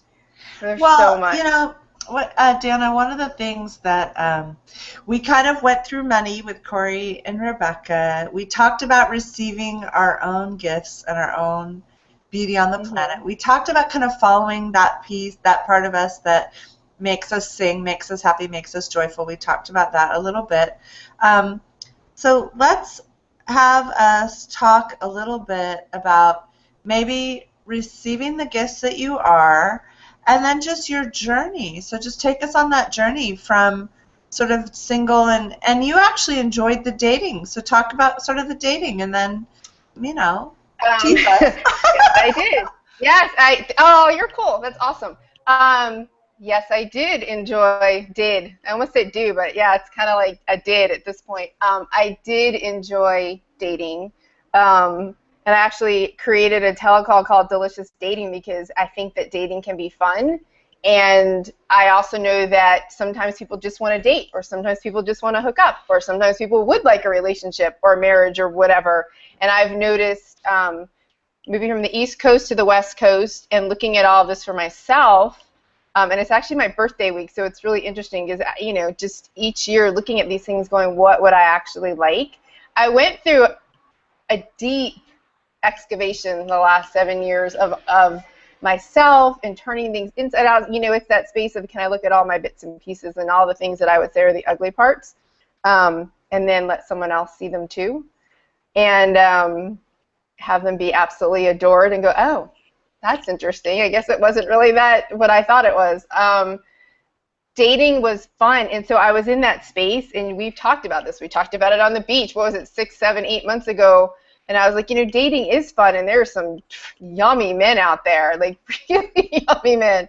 And I also knew that I would like to create a relationship if, and this is the thing, if someone showed up in my universe that could be present with me, with everything that I'm asking for, and I'm constantly asking for greater, and I'm constantly pushing the edges for myself, and I knew that if there was a relationship to be created, I would be constantly pushing the edges of that, and it also requires someone that could, one, be with all that, had their own juicy life going on, and had the elements of intimacy that I require and demand, and in the meanwhile, I was like, cool, I'm just doing my thing, and I'm building my business, and I'm playing and doing all this stuff, and then and then I did the little swipe on the dating app, and I just want to say this for any of you that are on dating apps, it's so fun to play with those sites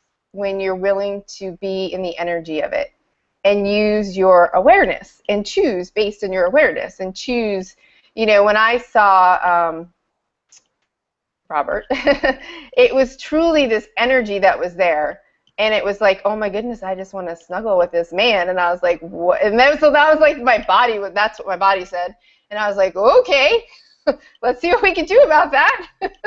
And there was such an ease in the whole, like, it was just like, yes, yes, let's go on a date kind of deal, and it was just so, there's always been so much ease. Now that doesn't mean it's always easy, right? Because things show up in life. There's, you know, careers and kids and houses, and there's just life.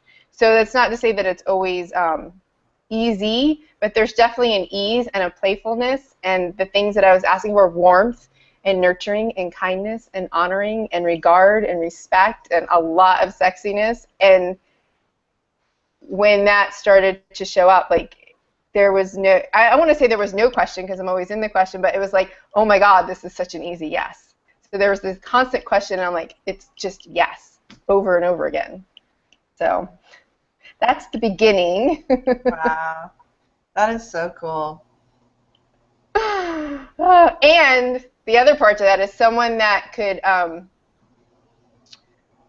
again, the standalone and us contributing to your site and know, like, he's not a social media person, you know, or any of that kind of stuff. And he's like, how many people are on your Facebook and who's following what? And, like, I mean, he didn't know about his hashtag for, I think it was a good month or two. And then one day I was like, oh, I don't think he knows about this, because we weren't even on on each other's Facebook for quite a while. And so I was like, by the way, so I showed him that, and it was just, so someone that could be with all that and what I'm creating in the world, and knowing that there's a lot, it touches a lot of people, and how many more can it touch, because it's such a contribution. So that part's been really cool, to invite him into my world as well as, you know, being part of his world. So it's a new experience. Talk a little bit about the energy of receiving as it relates to receiving, like the quality of the relationship that you're kind of describing. So share with us a little bit about how it's different to kind of just be in that space of before and after Danna before, Danna after, and, you know, maybe just share again, like, if we're looking at the energy of receiving, yes, and so, what role that plays, like what is, you know what I'm saying? Because it's almost like, okay, cool. Yeah, so one of the things that popped for me, this is something that's in the book, is that just, again, looking at all your bits and pieces, right, and self-judgment. So being willing to, this is where my edges of receiving have been pushed so much in my just ability, like, just to receive so much more. When I get up in the morning, it's like, as we all do, it's like, okay, teeth aren't brushed, my hair, and now that I've done different things with my hair's all over the place, no makeup, and I'll just say it, like, naked, and there's parts of me that I'm still like, okay, that's interesting, I'm getting older, things are changing, and what else can I do with that, and body, and all that stuff that goes on for us a lot of the time. So I'm just going to leave it at that. So the thing about this is, when someone looks at you, so hard for me to say without just, like, totally losing it, but when someone looks at you and there is just joy and adoring and appreciating and desire, and you're standing there going, really? Like, I'm just like, because I'm like, okay. And you drop, and in those moments, and here's a little tool, because that when this first, you know, happened, and it's a regular thing now, like daily, whenever we wake up together, it's like, oh, wait, this is freaking awesome. I was asking for this. And there have been times where I've had to push my barriers down, because it was a level of receiving that I was not used to. And I think that comes up for people, right, where you're just like, whoa, like, you want to grab your robe or something, or be like, let me go brush my teeth and I'll come back, or let me go brush my hair. No, none of that. I'm like, this was in the beginning, we're like, no, I'm going to stand here, lay here, be here with this person, with all of this freaking yumminess that he is being with me, and receive it and let it permeate all the spaces in between my molecules. And now I'm just used to it. Now I'm like, this is awesome. I love this. What else is possible? And now, like, what can I create with this yummy energy? That in itself has expanded my receiving beyond what I could have ever imagined, honestly. When someone can look at you and be with you that way. I love that feeling. I do. I love that when someone looks at me like that, I'm like, you know, I get this, and I won't take it for granted. Right. Thank you. Right?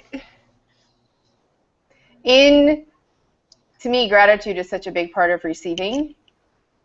acknowledge. There's just a constant appreciation and acknowledgement and gratitude, spoken and unspoken. And there's an energy to that. And for me, that seems, this is for me, my experience, it seems to be creating more receiving, because I'm like, oh, this energy is here. Let me acknowledge it and be with it and play with it and appreciate it. And it keeps expanding. And I texted him today. I was like, wow, like the last few weeks. And let me tell you, I can almost pinpoint it. When I sat with him and said, would you like to read this chapter that you inspired in this book now, or when it's in, when it's in the book in paperback? This was at his house a few weeks ago. Perfect example. And he's like, oh, I want to read it now. We were drinking a glass of wine. And so I handed him my computer and I just sat there. And I was like, my whole body was burning up, because I was just like, oh my God, really? Yeah, like he knows these things. We talk about these things, and I've said some of these things in bits and pieces, and I text, I'm very, we're both very like affectionate and touchy and wordy and expressive. So I was like, and then it was something totally different when I'm sitting there next to him and he's reading this chapter that's going to be in a book that's going out into the world. I was like, holy mother of, like, what? And so it was seriously one of those exercises, like, okay, my whole body was like prickly and like when it feels like pins and needles, and like the heat and like sweating, and I was cold. I was like, oh, okay. And I just sat there. I was like, la la la, just like looking around, like, what do you do? Drinking my wine and like just demanding that my barriers be pushed down. And it was, I will tell you that it is a moment I will remember for the rest of this lifetime, and probably others. And it opened up another door of possibility for us, right? And so the receiving, it's been growing since then in big and juicy ways. Wow. So, yeah. I'm feeling the need. So, I'm feeling the need. Like, where's she going with this? Yeah, I'm feeling a need. I want you to go into your Danna sort of I teach workshop mode. Okay. Say, if you had a group of people who had refused intimacy and had really been sort of in self-loathing with their bodies and, like weren't in a, but there was this little voice calling them saying,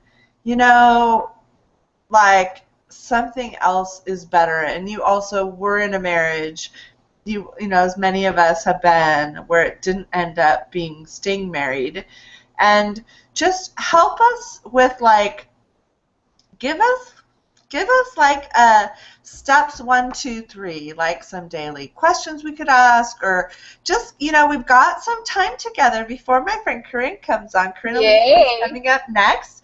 But I want Danna to just have you, because you actually are very good at developing kind of roadmaps, and maybe so if you don't mind, go into that place. Thank you, because I can be all like, right, like I'm all like lovey-dovey, like let's talk about the energy. That's awesome, and the pragmatics of that. No, it's awesome, because that's so me. It's like, okay, pragmatics here, like what's it take? And I use and do all these things on a regular basis, and a lot of it has to do, there's things where you need to clear stuff. So I'd be like, you got to clear stuff. Like, number one, like when things come up and you're like, what that, like, that wonkiness or the weirdness or the judgment or the like whatever that is, if you're willing to know that something else is possible, like you said, even there's a little twinkle of that, and start choosing that, going, no, like, yeah, I'm going to choose this because I know that it's possible. Those little steps. And so clearing, which I do all the time, using the tools of access consciousness to clear things. And I have a lot of, and this is something, it's funny because I go through this, the first part of my Delicious Dating Telecall is about clearing stuff, right? Clearing all the limitations that keep us locked up and blocked, and the barriers of what we would actually like to choose, whatever that is for us. So there's a million different clearing processes, and a lot of it is clearing the decisions, judgments, computations, conclusions, projections, rejections, separations, expectations, distractor implants, for like just that's 9 things right there that you have of yourself. I mean, and I'm very, like, I like to say things out loud because it slows me down, because sometimes I can be really fast, like the way so I will literally sit and say each one of, like, out loud or whatever in my head just to slow myself down so I'm more present with it. So one is clearing things, and if you don't know or don't have these tools, I have them. I'm happy to facilitate people on the phone, Skype, and there are in person, and there are fabulous facilitators all over this world that also have these tools that can facilitate people on this stuff. It's a fun, juicy topic for me because I know what's possible. Even before Sexy Chef, I knew what was very possible. So clearing things, choosing something different. There's some wonky spaces for me where, like, dating wasn't, it's not like dating was hard. Like, and I live in a city too, like, you can meet people in the grocery store, I can meet people online, there's lots of possibilities for meeting people. There's a choice in there. There's a choice in actually paying attention to the energy and choosing people that are going to contribute to what you would like to have, right? So I wasn't going to start choosing people that weren't the energies of, like, this warmth and kindness and sexiness and nurturing that and in the past I might have, but I was like, nope, that doesn't work for me. Or I would just get, they were just, I'm like, yeah, like, there'd just be, I was like, oh, that would be a fun little whatever. And I was willing to say no because it just wasn't what I was truly choosing for. So there's an energy, there's an energy, you know, and you have to be willing to, like I said, to be like, yep, nope. So that's the whole, like, opportunity and possibilities. Like, there's these little opportunities that come up, you're like, damn, that's juicy over there. And I'd be like, yeah, and then I would ask the question, like, what is that really going to create? What will my life be like in 5 years if I choose that and get an energy and go, yeah, that does not match what I know is possible. Right. And the funny thing is about this is that I think throughout my life people have told me I'm really picky or whatever that is. So cool. If that's what you want to call it. Now I'm at a place where I'm like, maybe that is picky. I just know what I require, and I know what I'm choosing towards and what those priorities are. So I'm willing to say no to things that don't match that. So that's Danna, I wanna pause you right there because I love what you just said, because I really feel like that is such an exercise in everything. Like, you know, we're talking about men or relationships with women or men, but at the same point, there's job opportunities. There's you know, there's a client opportunities. Would working with this client be something that in 5 years would feel good or would feel bad? And my friend Thatch teaches it so beautiful. He's like, there's good and there's bad, and it's not a judgment. It's I guess in Access it's heavy, light. And I talk about it, it's like a black and white universe, and really things are either light or they're not. And in dating sometimes people can but it's not just dating, right? I mean, it's everything. No, and thank you, because a lot of my, you know, I talk about, you know, this chapter, obviously it's about dating and romance and love and relationship and what I'm choosing, but the whole thing about this, and my brand is Delicious Lifestyle, it has impacted and contributed to every single area of my life and my business being more delicious. And I love business, and now I'm working with Joya Business, and you know, every area. And to me that was really important because I looked at this stuff the middle of last year and was like, I have too many walls up. You know, we were talking about back doors and all, like those have been closing, but I also have walls up compartmentalizing these different areas of my life. I'm like, no, I know that, you know, maybe not in the corporate world where I spent 20 years, you don't necessarily like talk about these things. Oh, I was just, you know, going on a hot date with my boy. You might not talk about all of these things, and you tend to compartmentalize them. And I was like, I know that that does not work for me, and that actually if I include all of it together, it's going to contribute to my clients, to these businesses, to our relationship, and keep it exponentializing. And that's, you know, that's what it's doing. So thank you for bringing that up, because it's so not just about dating or a relationship or even, you know, if someone's getting married. It's about how can it contribute to every area and every space of your life and your living. Nice. And that is amazing. I love it. I want to give you this third piece, because this was another big thing. Like, I had to make a demand, and I have some girlfriends that I keep having these conversations with, you know, because a lot of times people are like, oh, I just want someone to date, and I want to go out and have fun, and that's cool. Like, I get it. I mean, I spent a lot of time alone, and I am a very, like, affectionate, loving, like, sexy, like, so it was not easy to spend that much time alone, and of course it's easier said than done now that I'm on, like, I get it. Believe me, I do. It's, like, very easy for me to say this now, and I'm very aware of, like, the moments when I was like, this is, you know, where I was cursing at the universe and like, really? This does not work for me. But I was aware of the bigger choice that I was making. So there was a demand in there of myself, because you make demands of yourself. Not you ask the universe, you demand of yourself. And I demanded of myself that I be the energies that are truly me, right? Like letting go of this, you know, insecurity or a lot of the judgment or whatever else was coming up. And there were some inspired actions along that, you know, you be, and then you ask questions and you have an awareness, and then there's inspired actions. And I was willing to be in this energy and then demand that, you know, like whatever it takes, I want something and someone and something, because I didn't know what was going to, who and when or what was going to show up at what point, that literally like permeated every molecule of my being, so that the judgment couldn't exist, and so that the walls couldn't be there, and so that receiving. Say that again. Say that again. I was listening and I didn't really like. Okay, and so I really want to hear that again. And I'm like, oh, we're wearing the same color shirt. We do that a lot, Erica. It looks really good on you. Like, that color always looks good on you. Okay, so girly moment. I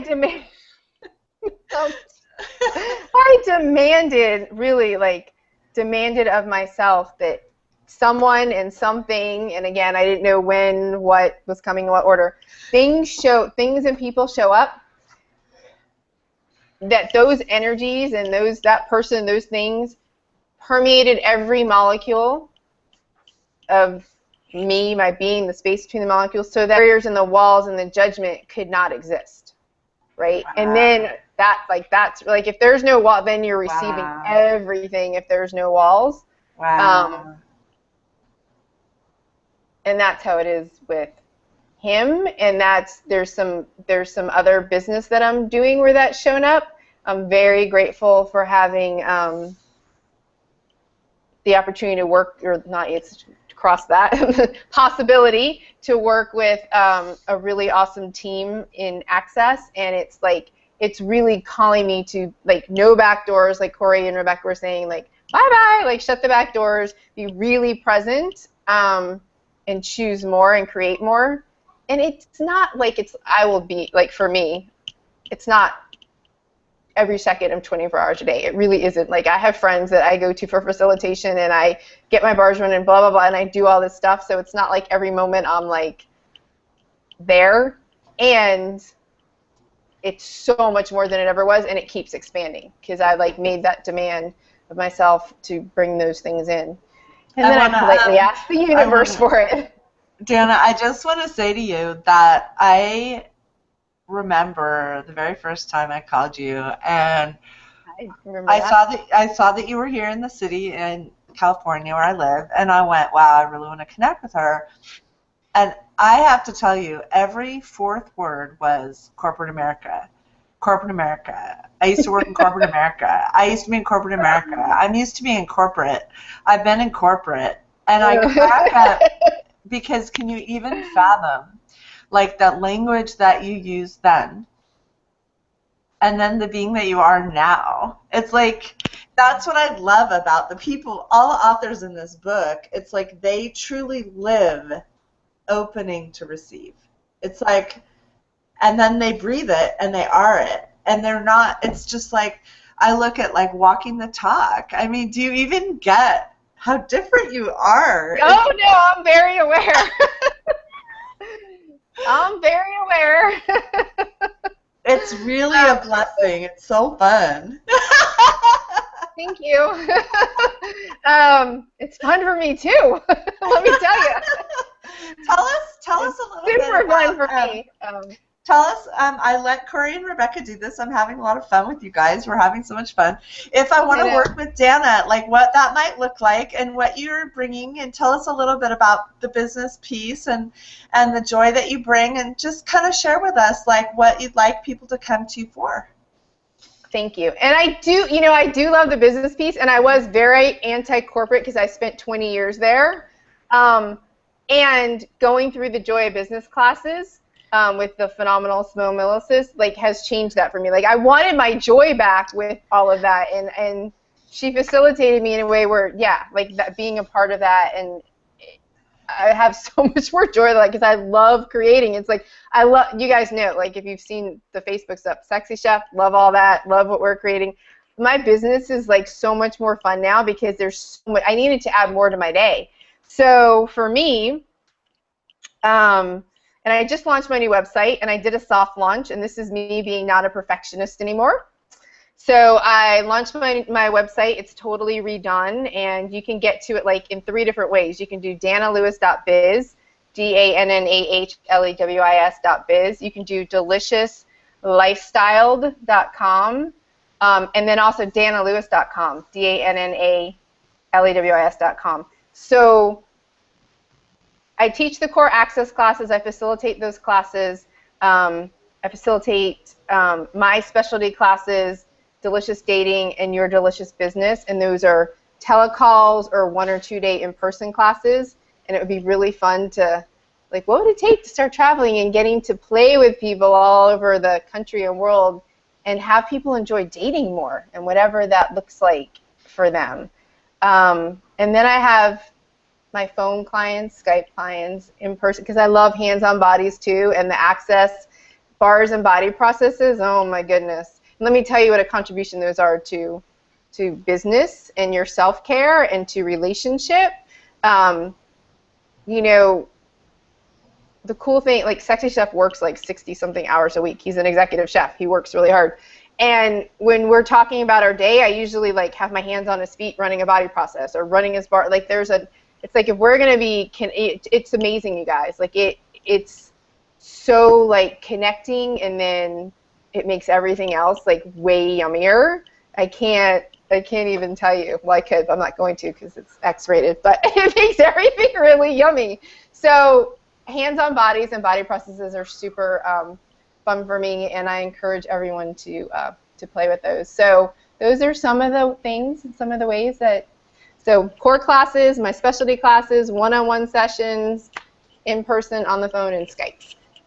I love it. Thank you so much, Danna. And again, this is the book, The Energy of Receiving. And Danna and me, we live really close, so our books are on order, and I just have the proof. I can't wait to hold it in my hands. Like, I'm so excited. That's your picture there. And I'm so joyful that you came on our Google Hangout today, and everyone just keep receiving. And I believe Kaarin is joining us. Kaarin, are you here?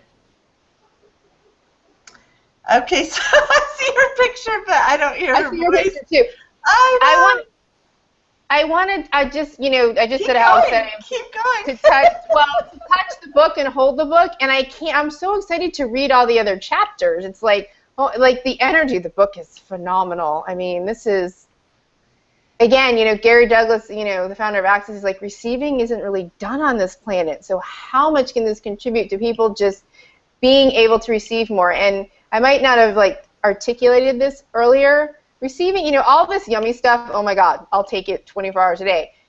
Receiving isn't just the yummy stuff that we've decided is the yummy stuff, or that the energy is the yummy stuff. Receiving is all of it. And that's what has contributed so much to me, because there's two people, like, in relationship or in business or whatever it isn't always, like I said earlier, like, super easy, or, things show up. And so being able to receive so much more and being in that space of receiving, I can actually just be there and go, oh, well, this is interesting. Like, what is it? And blah, blah, and start asking questions about it. So it's contributed to being able to be with all energies, and that's true receiving. Being able to be with any energy. Nice. With ease. I wanted to say that because I think it's important. I think people always tell me, they're like, oh, you're always smiling, you're always happy, you're always, and there's like a lot, and not all the time. Yeah, me too. I'm not either. Yeah. Although I mostly am. Which is cool to say that though, Erica, right? That our happiness guru and expert and all of that stuff, like it's not an every second thing. It's like how you just can be in the world with all of it.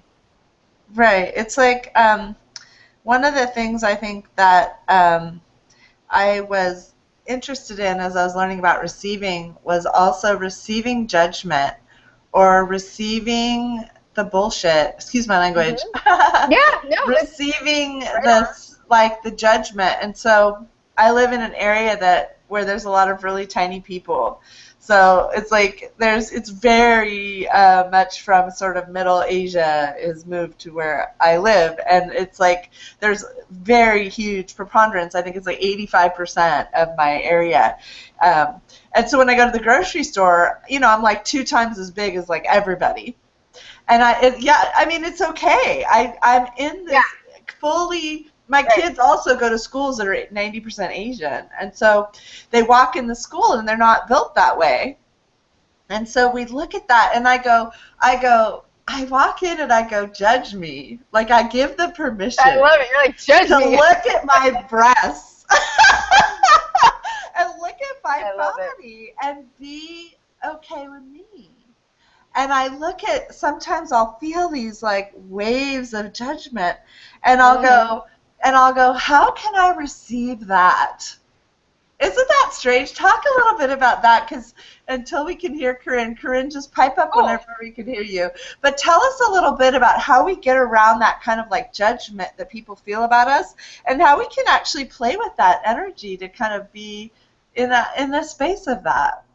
And thank you. And I would say practice, like literally, like and it's so funny because a few months or a month or so right before I met Sexy Chef, I had done some processing and looking at the energies of lust and desire and how much we actually perceive that in the world, which is also like there's a judgment in there. And when you start perceiving all that and you think, oh my God, I got to do something with every single one of these people that wants to whatever, so you kind of you block it off.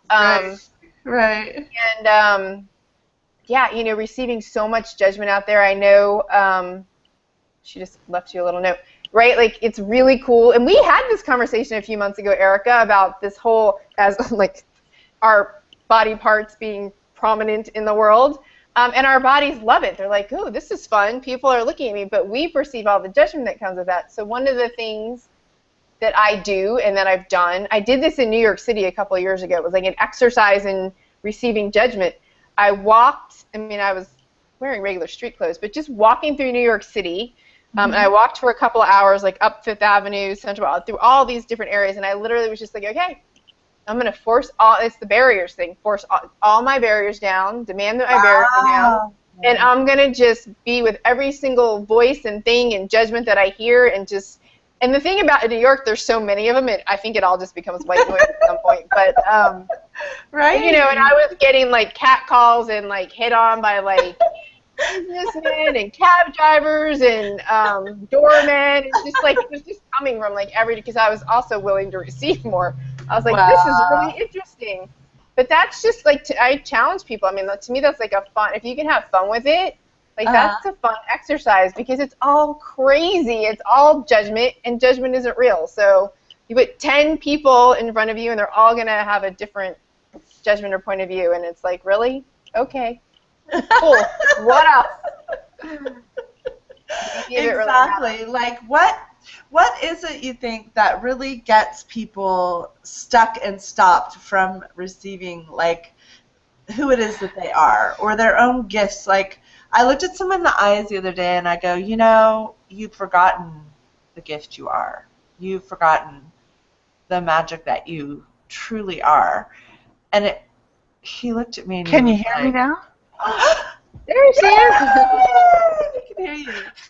Awesome. So we're all sorry. I want to hear the answer though.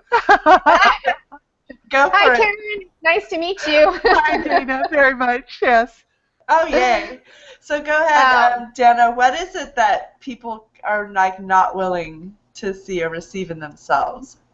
My interesting point of view is that we are just taught to believe and create our lives based on judgment. Like we're, like you want to please your parents, and so that's all based on judgment, and you want to please your teachers, and that's all based on judgment, and then you get a job and you want to like please and your bosses, and that's all based on judgment, instead of asking questions of yourself and I know I heard Cory say something about this earlier before, like what are the things that light you up? What are the things that bring you joy? What are the things that when you're doing them, like nothing else exists, because you're in, like, and Sexy Chef was talking about his day the other day, when he's in the kitchen, oh my God, like creating one of his meals, like he's just like one with it. I'm like, dude, like it's amazing. Like just being in the energy of that, like judgment can't exist in that space. And that's when you get who you truly be.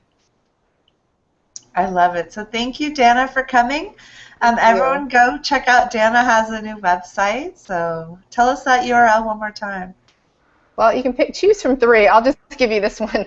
DannaLewis.biz. DannaLewis.biz. They all go to the same place. So. Thank you, Danna. Thank you so much. You. Have fun, you guys. Have fun. I'll be watching. Welcome, Kaarin. Oh, well, it's so nice to be here with you as always. Sweet, sweet, sweet, Erica. Yeah, so Kaarin, I have been on this Google Hangout for a while, so I am going to turn the microphone to you. I am going to let you just talk a little bit about your chapter in our beautiful new book, The Energy of Receiving. I'm going to run and do a quick bio break. Take me a few seconds, and if you would just like to help everyone feel that lovely energy of Kaarin and let us know a little bit more about, I think it's about receive, please. Yes, absolutely. Thank you, Erica. I'll tell you, receiving is such a joy when you finally get the hang of knowing what you want and going after it and receiving it. It's a joy that's exponential. It builds on itself over time. And there's these words that we learned when we were kids. Please and thank you. Our teachers, our parents taught these to us, and they're about general respect. But over time, as we live our lives in this world, those words can mean something different. Please can start to sound more like we're begging. Oh, please, please, please give me what I want. And thank you can kind of be like supplicating ourselves. We're saying, oh, thank you for just deigning to hear me, to see me.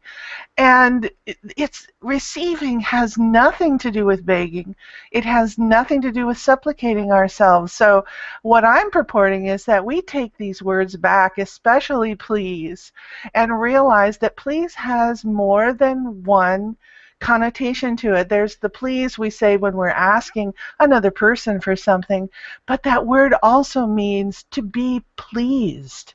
When we are pleased, we're happy. We're joyful. We like what's coming to us every day. So if we take please as a word and break it out as an acronym, it comes out to be 6 steps that can move us from a place of not receiving to a place of receiving, and not just receiving, but receiving everything that we want, receiving the joy that our life can muster, receiving the gifts that we want to receive, receiving the things and the people in our lives that fill us with joy and happiness and peace. So please, the first few steps are basic manifestation steps, but one of the steps, it's actually the very last one that I want to highlight today. The E, the last E in please, means enjoy the gift with every cell of your being. And we often forget to do that. So one of the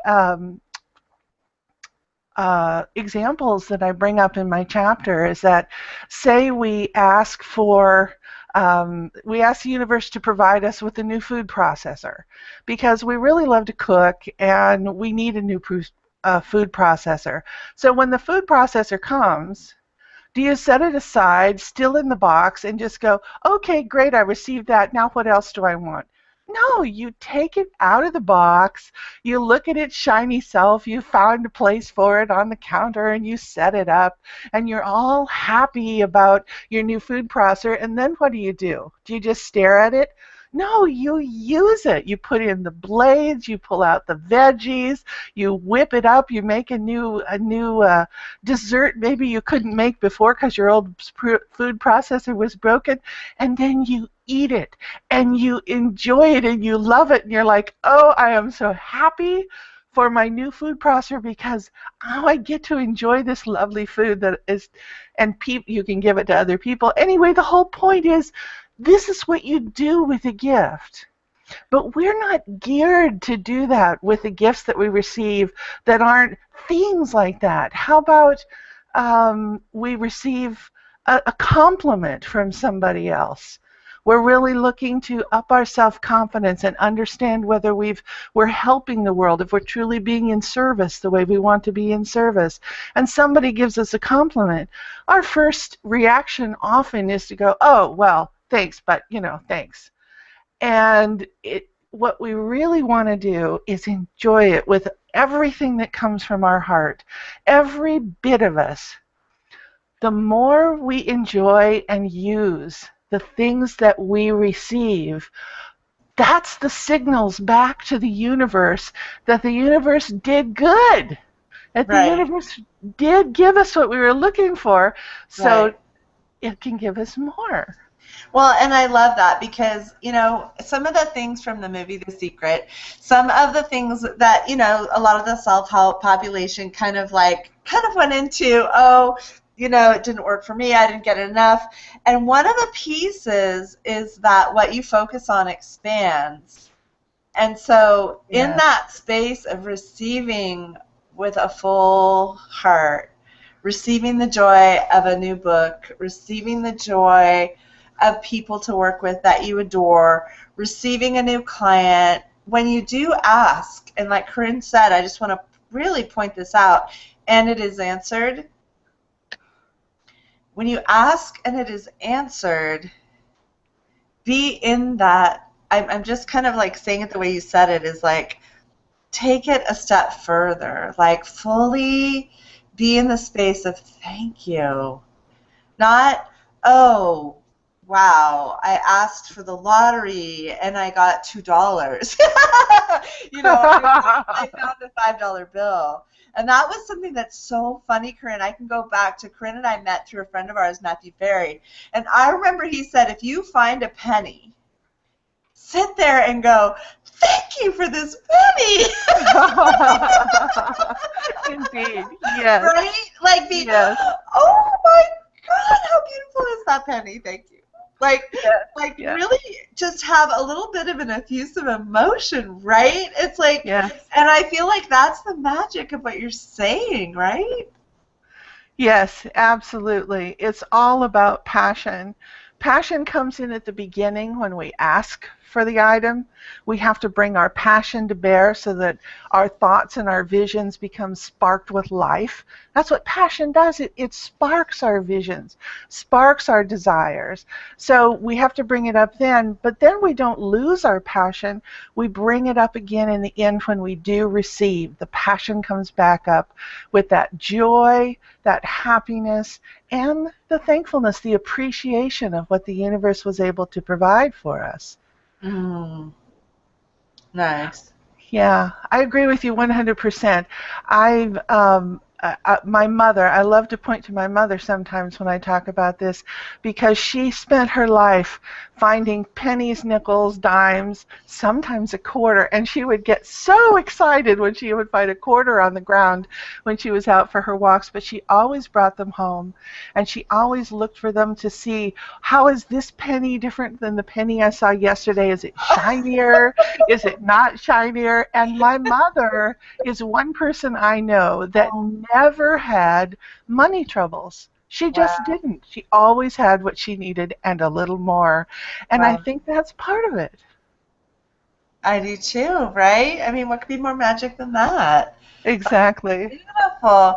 You know, Corinne, you know, one of the things that I love about you, because, you know, we're talking about our book on receiving, but we want to also be in that beautiful place of just,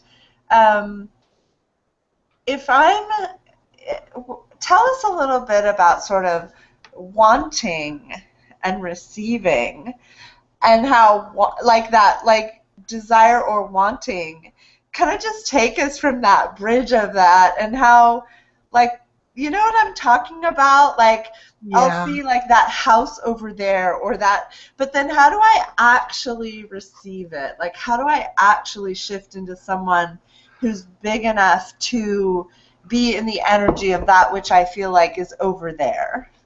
That's a hard one, huh? Thank you. I get an A+ for that question, right? Indeed, Erica. Yes. Oh, but it's a joyous question, and it's a question that really needed to be asked. So I Yeah. thank you for asking that. I mean, first of all, recognize that it's a choice. You have to know and make the choice that you are going to receive rather than just want.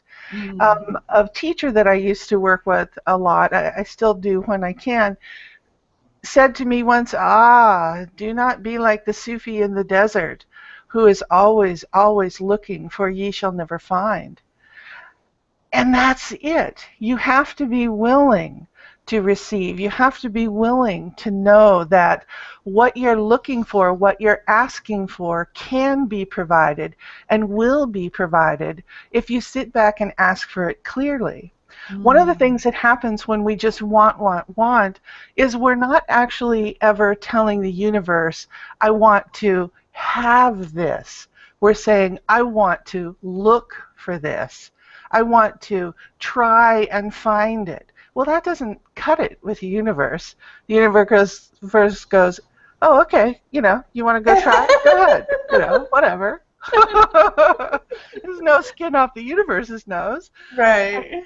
But if you want to have it, you have to make a conscious choice.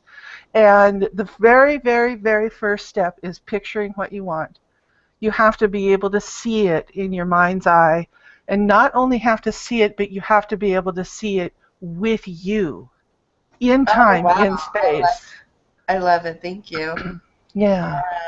I love it. Thank you. Yeah. Yeah, it's I have a very famous story that I tell once. A friend of mine was looking for, he really wanted this particular car. He really wanted this car. It was very specific what he wanted. He knew all the specifics. He knew the color, the year, the make, the model, the horsepower of the engine, the tires that would be on it, absolutely everything. And he never saw it rooted in time with himself. And one day he was sitting there in his living room thinking, oh, when am I ever going to get this car? He looked out the window and there was that very car parked in front of his house with somebody else getting out of it and walking to his neighbor. So the car came to him, but because he hadn't ever rooted it in time and seen himself with it, all it did was sit there in front of him so he could look at it. Wow. Indeed. That's great. I love it. I love it. You know, Corinne, one of the things that I feel like you're so good at is taking us from kind of the ethereal and into like the physical reality. So just kind of take us for a minute through this place of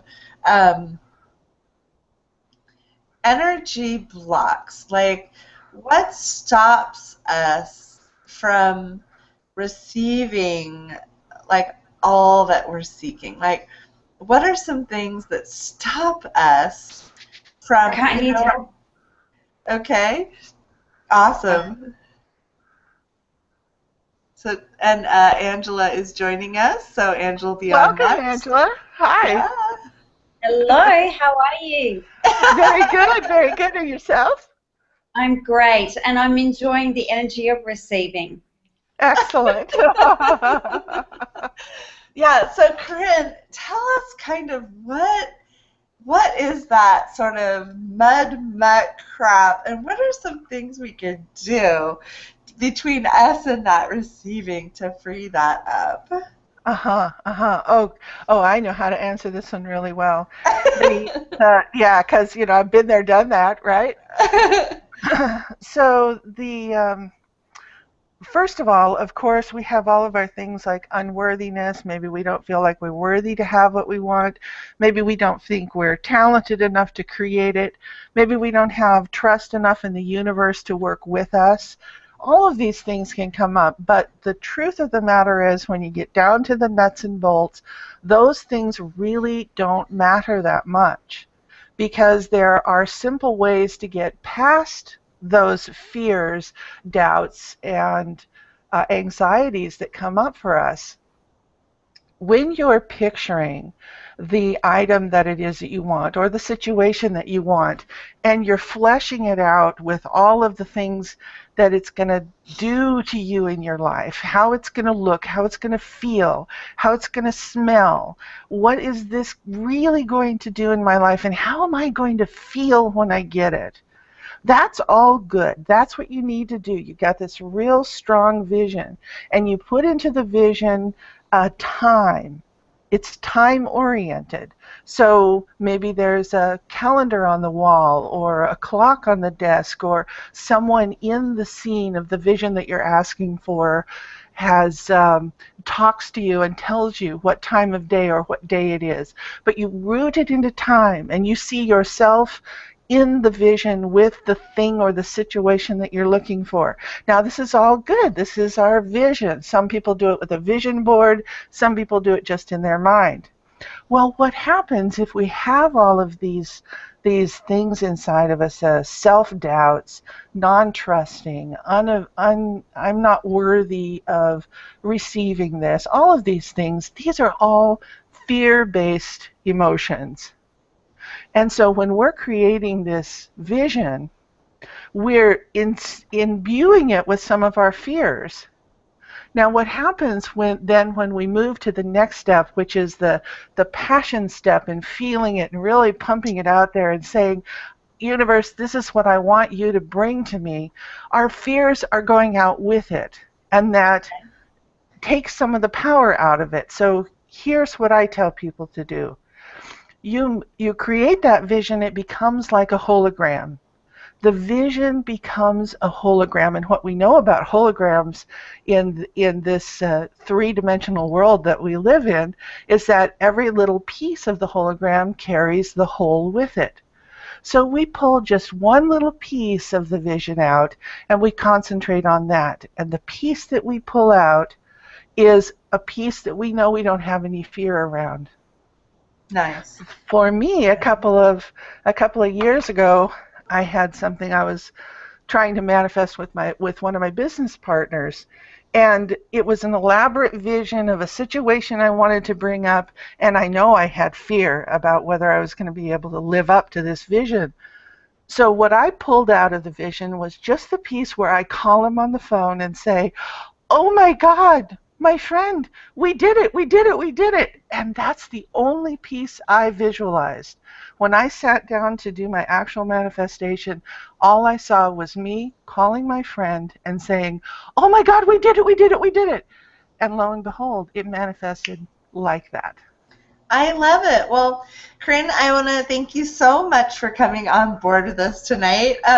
We have kind of an exciting schedule, and I'm going to give Angela Redmond a chance to briefly talk about her chapter because Angela's a little bit has a little bit of stage fright, the ballerina she is. So we're going to let her just have a few minutes on the Google Hangout. And thank you for coming. And I love your chapter, Kaarin. And why don't you just say out loud your website if people want to connect with you? I have two websites. One is KaarinAlisa.com, which at the moment will take you over to the other website, but within a matter of days it won't. It will be its own. So that's Kaarin Alisa, KaarinAlis as in Sam, A.com. My other one is Rebecca.com, and that's RABIKA.com, Rebecca.com. Thank you so much, Corinne. That was beautiful. Thank you for having me on here Thank today. you. Yay! Take care. And Yay! take care, Angela. Angela, the next author, we have authors back to back tonight, so I apologize. We're kind of going quickly now, but the next author that I want to bring to you has the most beautiful heart and the kindest spirit of almost anyone I've ever met in the world. She is a natural healer. She's a healer because she can't help it. She brings so much joy and so much love. And when we talked about writing a chapter, Angela actually had some idea of her abilities around writing. And when she actually wrote the chapter, it is almost in a poem rhyme. The entire chapter is so achingly beautiful. I'm going to cry. So it's about finding the ballerina within. And Angela, your writing is so beautiful. And when you become like world-renowned writer, I am going to point to my book and I am going to say, check this out, people. I knew her when. Erica, that's so very beautiful of you, and you really are just such an amazing, wonderful person. And thank you so much for hosting this Google Hangout for all of us today. It's a wonderful opportunity, and yes, I do actually have a little bit of stage fright. So this is actually a perfect feeling, I guess, for me. Because it does relate to a little bit about my the opening in my chapter in my poem, which is the feelings of being a dancer and people looking at me and perceiving me, and the stage fright that I actually was experiencing in that time and space. And thank you also for those very generous, beautiful compliments to me. That's really lovely. And yes, I do very much like spreading the art of people receiving specialness, joy, beauty. It's something that I really enjoy doing. I love sharing and giving, and to see people's faces, to really see them receiving. Honestly, I think I am a little addicted to that, because it's just the beauty when somebody receives. It's just astonishingly beautiful. So, I know that what we feel like when we receive something so beautiful, and there's so many different categories of receiving also. There's pleasurable receiving, there's spiritual receiving, there's so many different forms of receiving that in one day. I find it actually quite astonishing if we really break it down, that there is so much endless receiving coming towards us, and it's quite amusing to see that there are actually categories, I think, for receiving. I need to read a chapter. I need to read your poem. So I'm gonna put the camera on you because I'm starting to feel a little exhausted. So I'm gonna put the camera on your beautiful, fresh-smelling face, and I'm calling it "Embracing the Ballerina Dancer" by Angela Redmond. Approaching the ballerina, sparkling in her delight, feeling her movement, moving her to move, tears from within, taking her away, onwards to that endless river of joy. Observing and embracing the love, the higher in her mind, accepting all. In the face of truth, she is the ballerina, sparkling in her delight. The stars are in her eyes, only the stars, shining bright.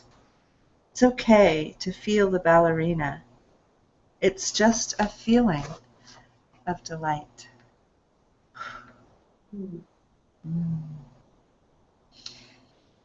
Thank you.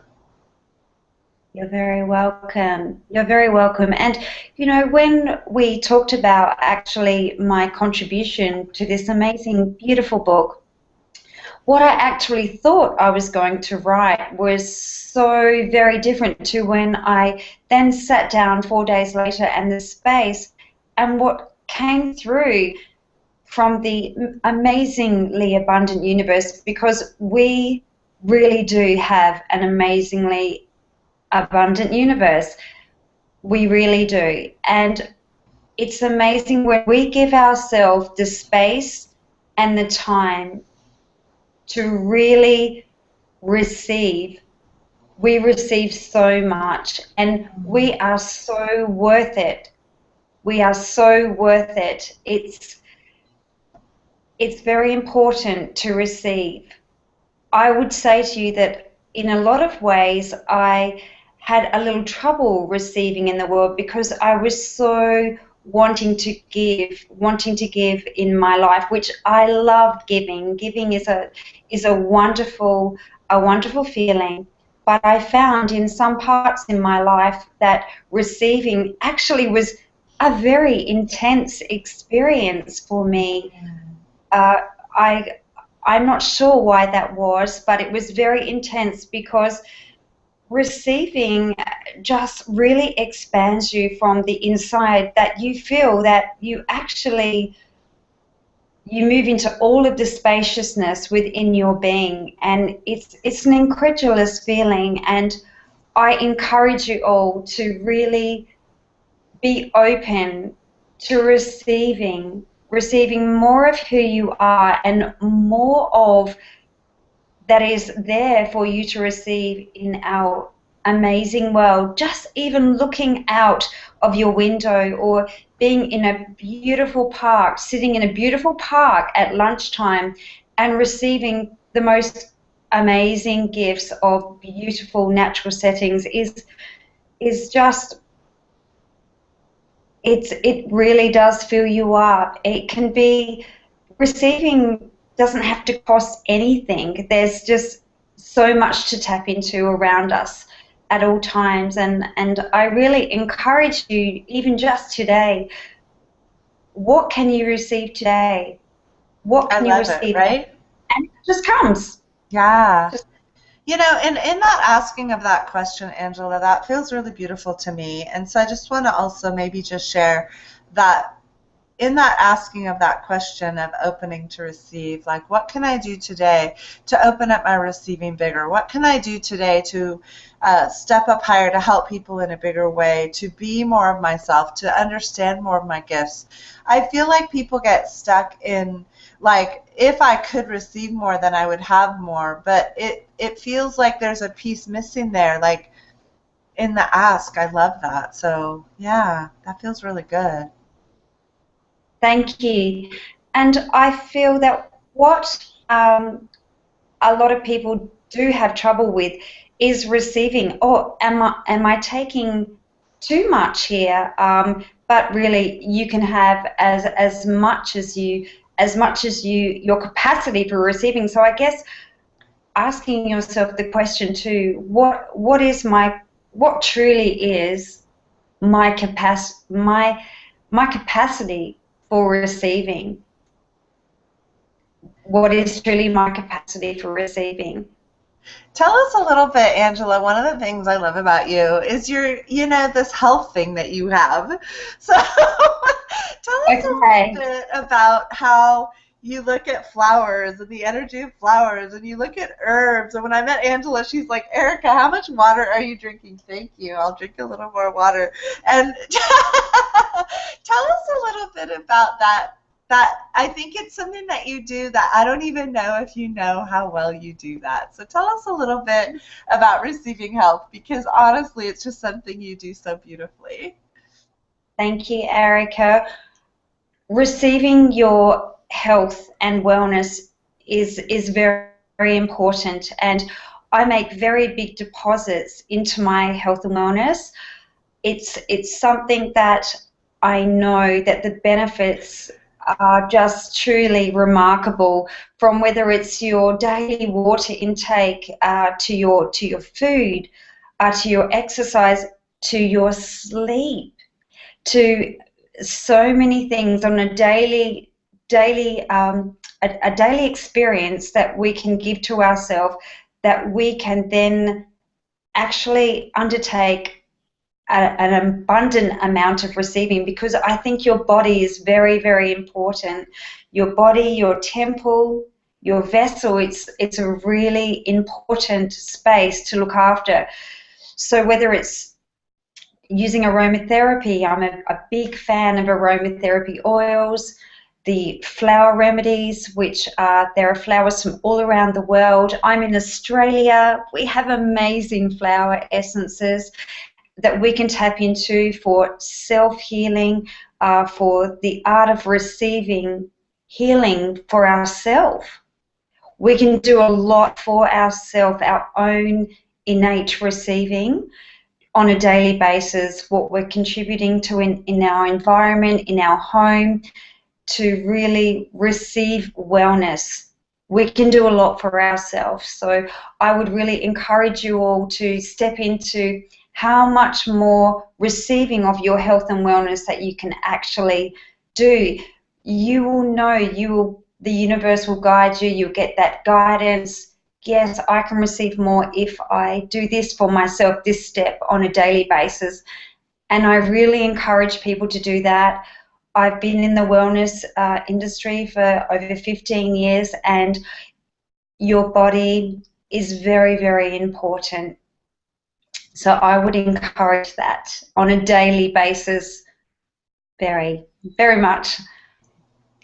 I love it. Tell me, when you look at kind of your journey, being having a beautiful relationship with your really sexy husband and your beautiful children, and now you've got like this beautiful career in wellness, and just tell us a little bit about Angela and kind of the journey that you've taken to step into receiving in such kind of, I feel like, people ask me, like, I'm going to talk for a little second more. I can't help myself. But people ask me, like, how do I find my authors? And I really look for integrity, I mean, it's very simple. It's like, I would like it if people could jump into the book and really step into the authors' lives and see that integrity. And you can feel it pulsating. You can feel integrity pulsating. And so maybe just share with us kind of a little bit more of your secrets of this, joyous life that you have.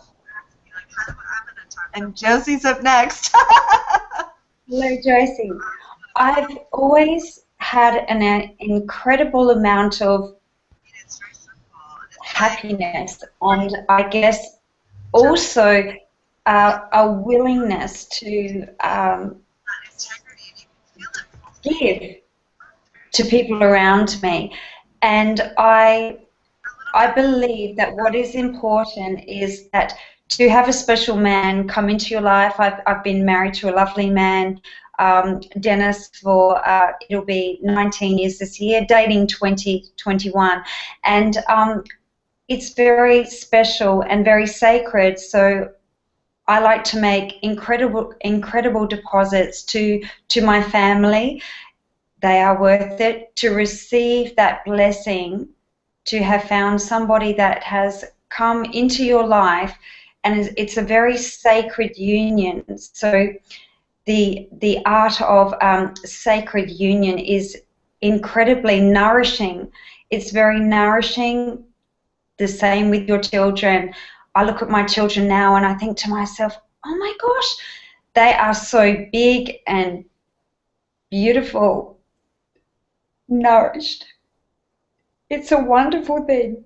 Yeah. And I definitely encourage people to make these daily deposits and spread them in your environment. Encourage your children. Teach your children well, because they are going to receive this energy, take it out into the world. My son's in India right now, and he's receiving so much. We have a very joyous, colourful, beautiful world. So I encourage this receiving. It's something that you can do for yourself, and then in the art of actually giving it to yourself, people can receive you. And to look at people's faces when they are receiving you, it's a very beautiful, sacred, spiritual, I think, experience, because a lot of people sometimes can be shy about receiving as well. So I noticed that, and just doing that for each other can set this kind of pebble in the pond effect that yes, we can really receive each other. It's time to receive, embrace each other. It's something that you can really do for yourself. Thank you so much, Angela. That's beautiful. Thank you for joining us. Very well. Josie, can we hear you? Okay, I can't hear you, so let me see what I could do for Josie. Thank you. Josie, can you leave and come back? Can you, yeah, leave and then come right back? Because something happened to your audio. I don't have it. Sorry. I am like, you know, when the book said to me, I like a Google Hangout marathon, I went, what is a Google Hangout marathon? And I had to go on a big learning curve to teach it. So, Angela, thank you so much for joining us. That has been so amazing and so beautiful to have you on today. And thank you for your contribution to the book. So that's, Erica, it's so appreciated. it was my absolute pleasure, and thank you for being such an encouraging woman. You are totally irresistible. To receive you and your amazing laugh is so precious. Hi, Lori. I had to go on a big learning curve to teach it. So, Angela, thank you so much for joining us. That has been so amazing and so beautiful to have you on today, and thank you for your contribution. Lori, you're going to have to, you're appreciated. So, Lori, can you mute yourself while you figure out how to stop the recording? Oh, I got stuff going on? Yeah, you're playing the, okay, cool. And Josie's up next, and Lori, you're up in a bit. Josie, I can hear you now, but stay Can here you hear with me us, now? Lori. Yes. Lori, Hi don't go anywhere, so stay with us. And Josie, that's perfect. Before you had a feedback on, so. Oh, well, we can't have that. Yeah. So Josie Blaine has just joined us. I am so delighted on our author marathon tonight. We're having so much fun. This is the book. It's called The Energy of Receiving. If you haven't gotten a copy yet, please enjoy it thoroughly by going to Amazon right now and buying a copy. It's beautiful. Yeah, it's so beautiful. This is Josie right here. And I love your chapter, Josie. I love how you talk about receiving and giving and your secrets for that. And I've been on since 5, so I am going to turn it over to you to share with us some joy that you had in writing your chapter and what you'd like people to kind of take away from that. Well, I really think that you've often heard that it's more blessed to give than to receive. But I personally believe that the receiving is in the giving. Because don't you think that part of the receiving is in the planning of the gift, and that special joy that you get when you give someone a gift? I've always had a hard time waiting until Christmas to give my presents to my family, to my friends, to my loved ones. Ever since I was a little girl, I had a hard time waiting until birthdays and waiting until Christmas. And I like to wrap presents. I like to plan things. I like to give. And I had an uncle who was like that, and he liked to do random acts of kindness.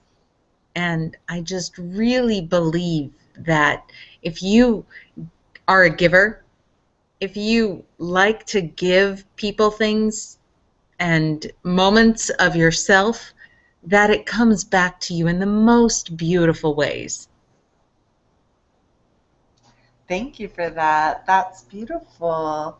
Yeah, you know, I look at watching you over the last few years as you've kind of opened up to your gifts and as you've become sort of more aware of the gift that you are in the world. I have had the pleasure of publishing Josie, not once, not twice. This is the third book that Happy Publishing has been blessed. And you know, Josie, I'm just going to flip it to you, just throw you something you didn't expect.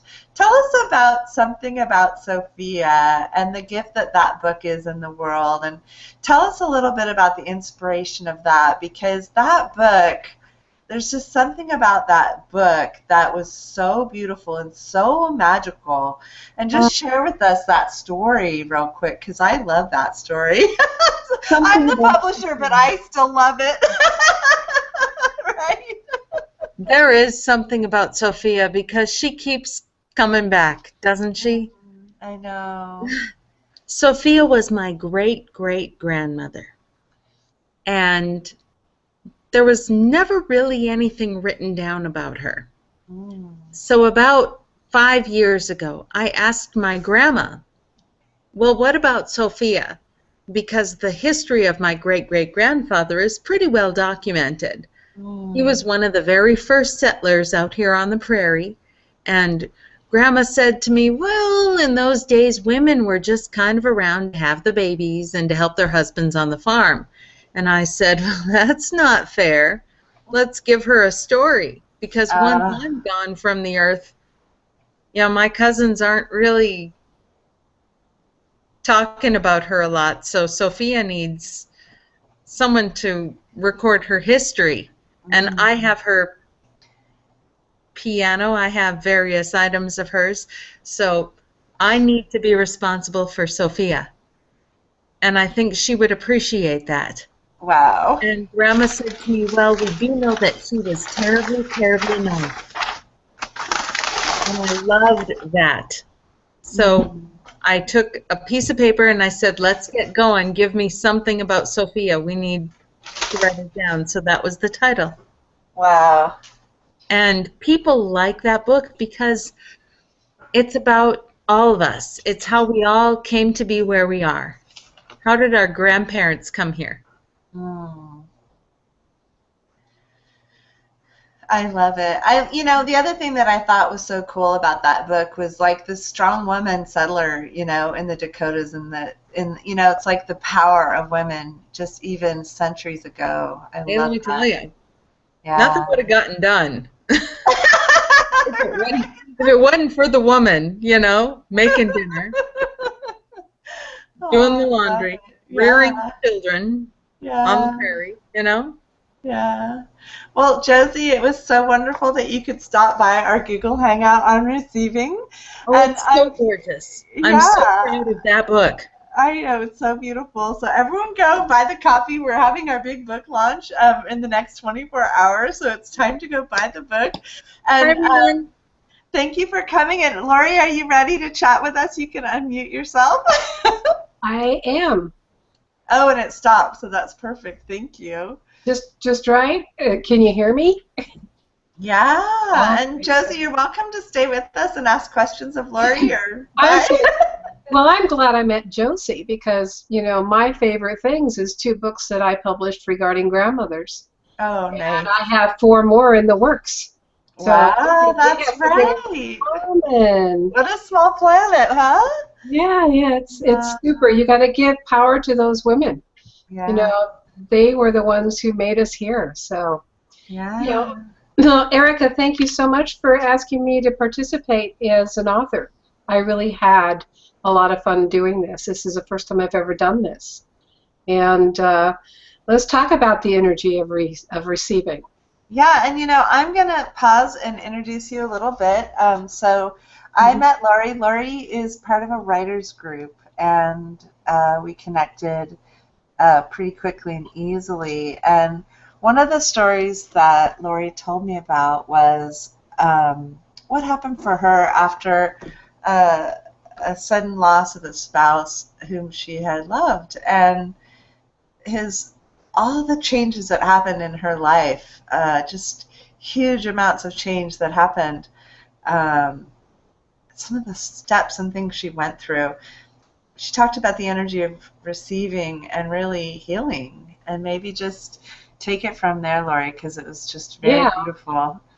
Well, you know, it's a process of life, really, and we learn at a very young age that you know, to ask for something is rude. You should never take anything from anybody unless they're very nice and you say please. I think you earlier talked about that, please and thank you, and how we're raised. We as adults end up giving, giving, giving, but we don't realize that as we are receiving things in life, that those are things we really manifested, what we wanted as young children and as young adults. By the time we get to the point of life in general, you could sit down and start, if you have time, you could sit down and start counting the things that you had wanted, and you have manifested that.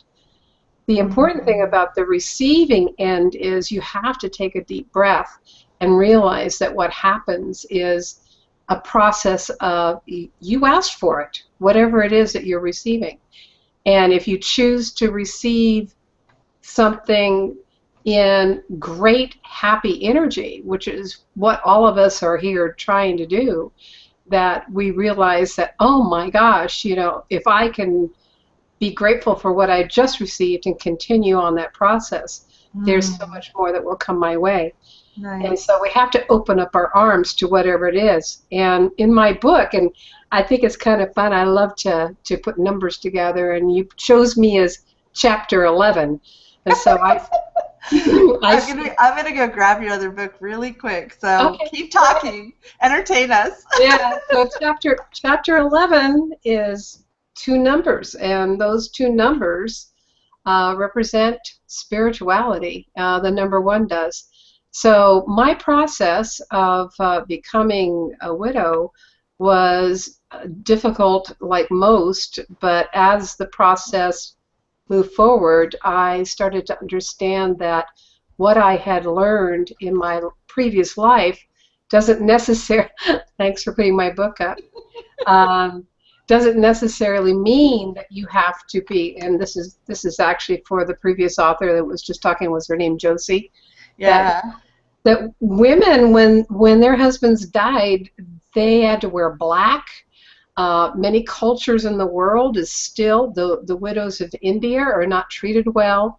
Wow. And I just knew that along the process that wouldn't be me. And even when my husband was sick, we talked about it. And he, of all people, would say, I would not want you to be morose. I would not want you to be unhappy. Yeah. And you share these things, and that was a 36-year marriage. So I had a wonderful, wonderful man in my life. Through the process, I have now another wonderful man in my life. And it was because I decided to sit down. And of course, Erica showed my book, which is Escaping the Jaws of Life. I published it in 2012. It's my journey. It's not a sad journey. It certainly has got a happy ending, but it's not ended. And it continues. And that chapter 11 in the current book that we're pushing out for everybody, the energy of receiving, it just delivered. The words were received to me when Erica asked me to participate. And I was right in the middle of selling a house and moving into the house I'm here now in. And there is no way in my life that I would think that this could have possibly happened. But it happened. And it was one of those things that I asked. I said, okay, I think I will sell this house. I will move closer to my son, be closer to my granddaughters. And it just happened. It snapped together. My one house sold in a day, and I bought this house in another day. It took at least 45 days to get through the escrow, through some hitches and some glitches, and some people call One was kind of funny, actually. Everybody, one of the reasons her house didn't close right away, they actually said she was dead. How exactly do I prove I'm not dead? It's one of the hardest things to go through because it was bad. But my husband had already passed away when I bought the first house. Yeah. And it was a situation where the credit bureaus changed, And there was a Yeah. major housing Yeah, it's crazy. thing going on. I kept Yeah. my mortgage current, Yeah. but they had decided to kill me off, not my husband. Yeah. It was so strange, and then everything ended up working out, and I love your story because what she actually talks about in the energy of receiving is a little bit about how money can come to you, and it doesn't have to be so crazy. So it's actually interesting because one of the things as women who are going through different changes, the whole money thing, not all of us were raised with that kind of awareness of our own potency, you know? So I love your story, Lori. I love how you take us through that process where you opened up to your own receiving. It was so beautiful. Yeah, we have our own power when it comes to anything we decide to do. I think one of the things that women need to understand is the power of money is in our hands, and how we choose to use it is one thing. We don't have to collect it all. We certainly can bring it in and spend it out, and bring it in and spend it out. And that is part of the process of creating. Yeah. And so long as you're feeling comfortable that you can do that, until you're ready for that, then it's a process of opening your arms and just allowing it to happen. Yeah. Yeah. I love it. Well, thank you so much. Oh. Hey, tell us if somebody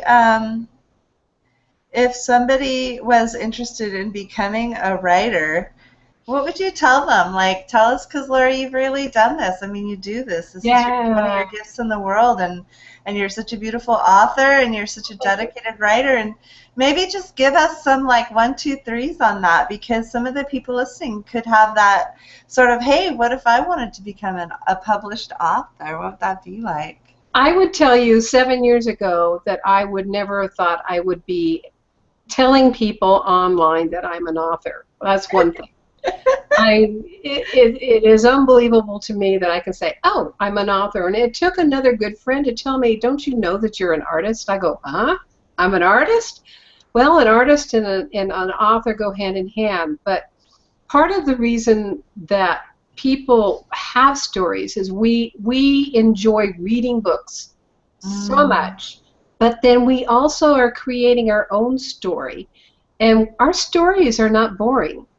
And our stories are funny, and our stories are joyous. And if you can just publishing one book is so easy to do once somebody learns how to do it. It's just so, Erica's got the process down pat on publishing books. But writing a story, letting go of the fear that your story isn't worth publishing. And that is the biggest thing that I've noticed with most people. A lot of people feel very uncomfortable when they've written down, they will write hundreds of pages, and they say, well, I wouldn't share those. Well, it's very private, but do you really want to share the story? When you look at it, you can change somebody's life by sharing your words. And when you change one person's life by sharing your words, it's worth it. I love it. You know, of course, now that I'm trying to do this in a reasonable way, I can't find it, but the very first book I wrote was called Prospect When You're Happy, and there was a family member who read it, and she had been, got married at 19, had lots of children, moved up to this area, never really went on to college. When she read my book, something clicked in her, and she wrote 9 vampire novels. 9. They're not there. 1, not 2.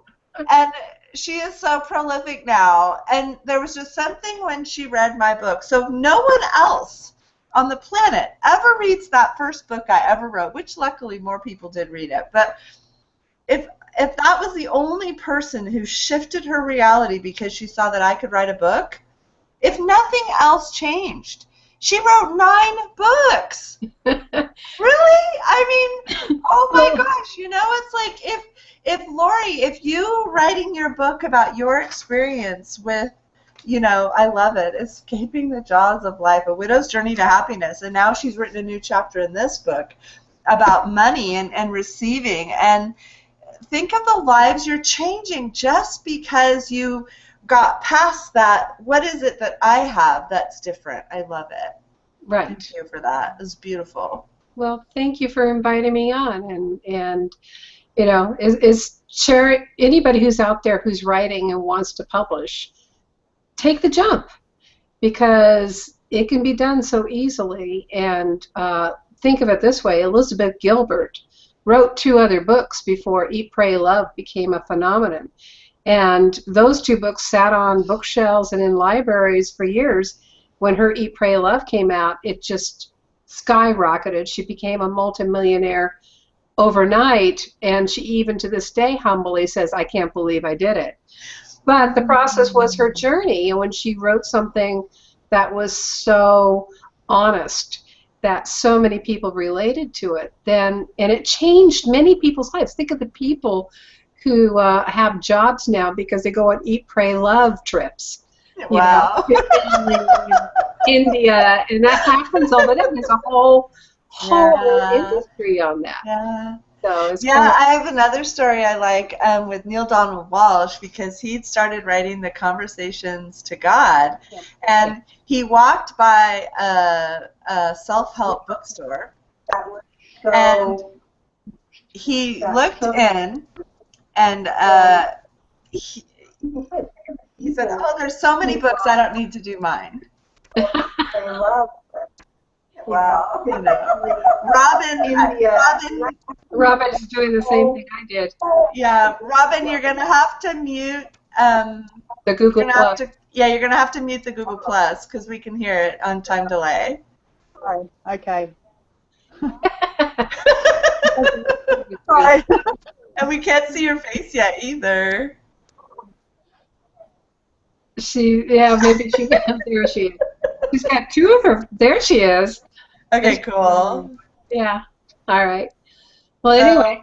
So thank you, Lori, for that, and I love that. And if you do want to get in touch with Lori Anzini, I'd like you to go to her website, which is lorianzini.com, and get the energy of receiving, and then also get her other book, Escaping the Jaws of Life, because Lori is such a gift, and she's now writing. Actually, why don't you just give us another minute before Robin comes on?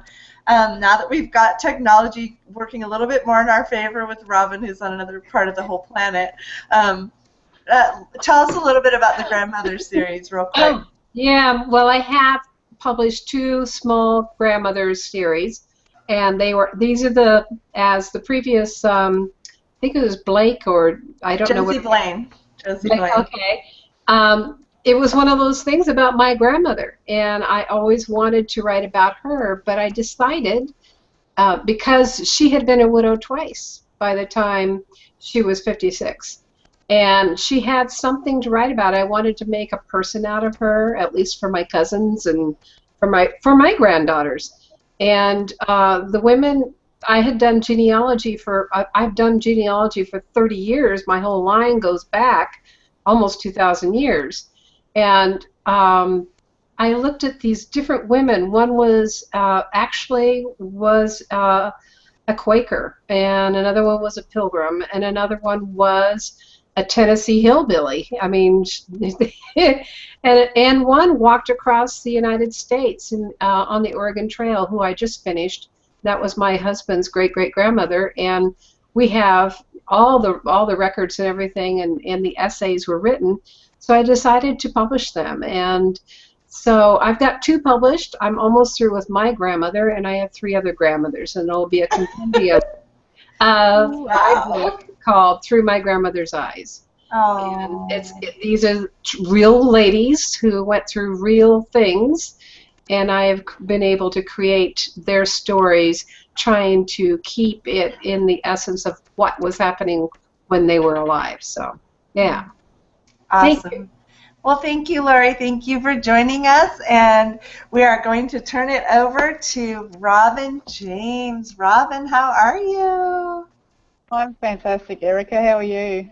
I am great. You know, I'm so excited. This book is coming out right now. We're in the middle of the launch. It's called The Energy of Receiving. If you haven't gotten your copy yet, go get your copy now at Amazon.com.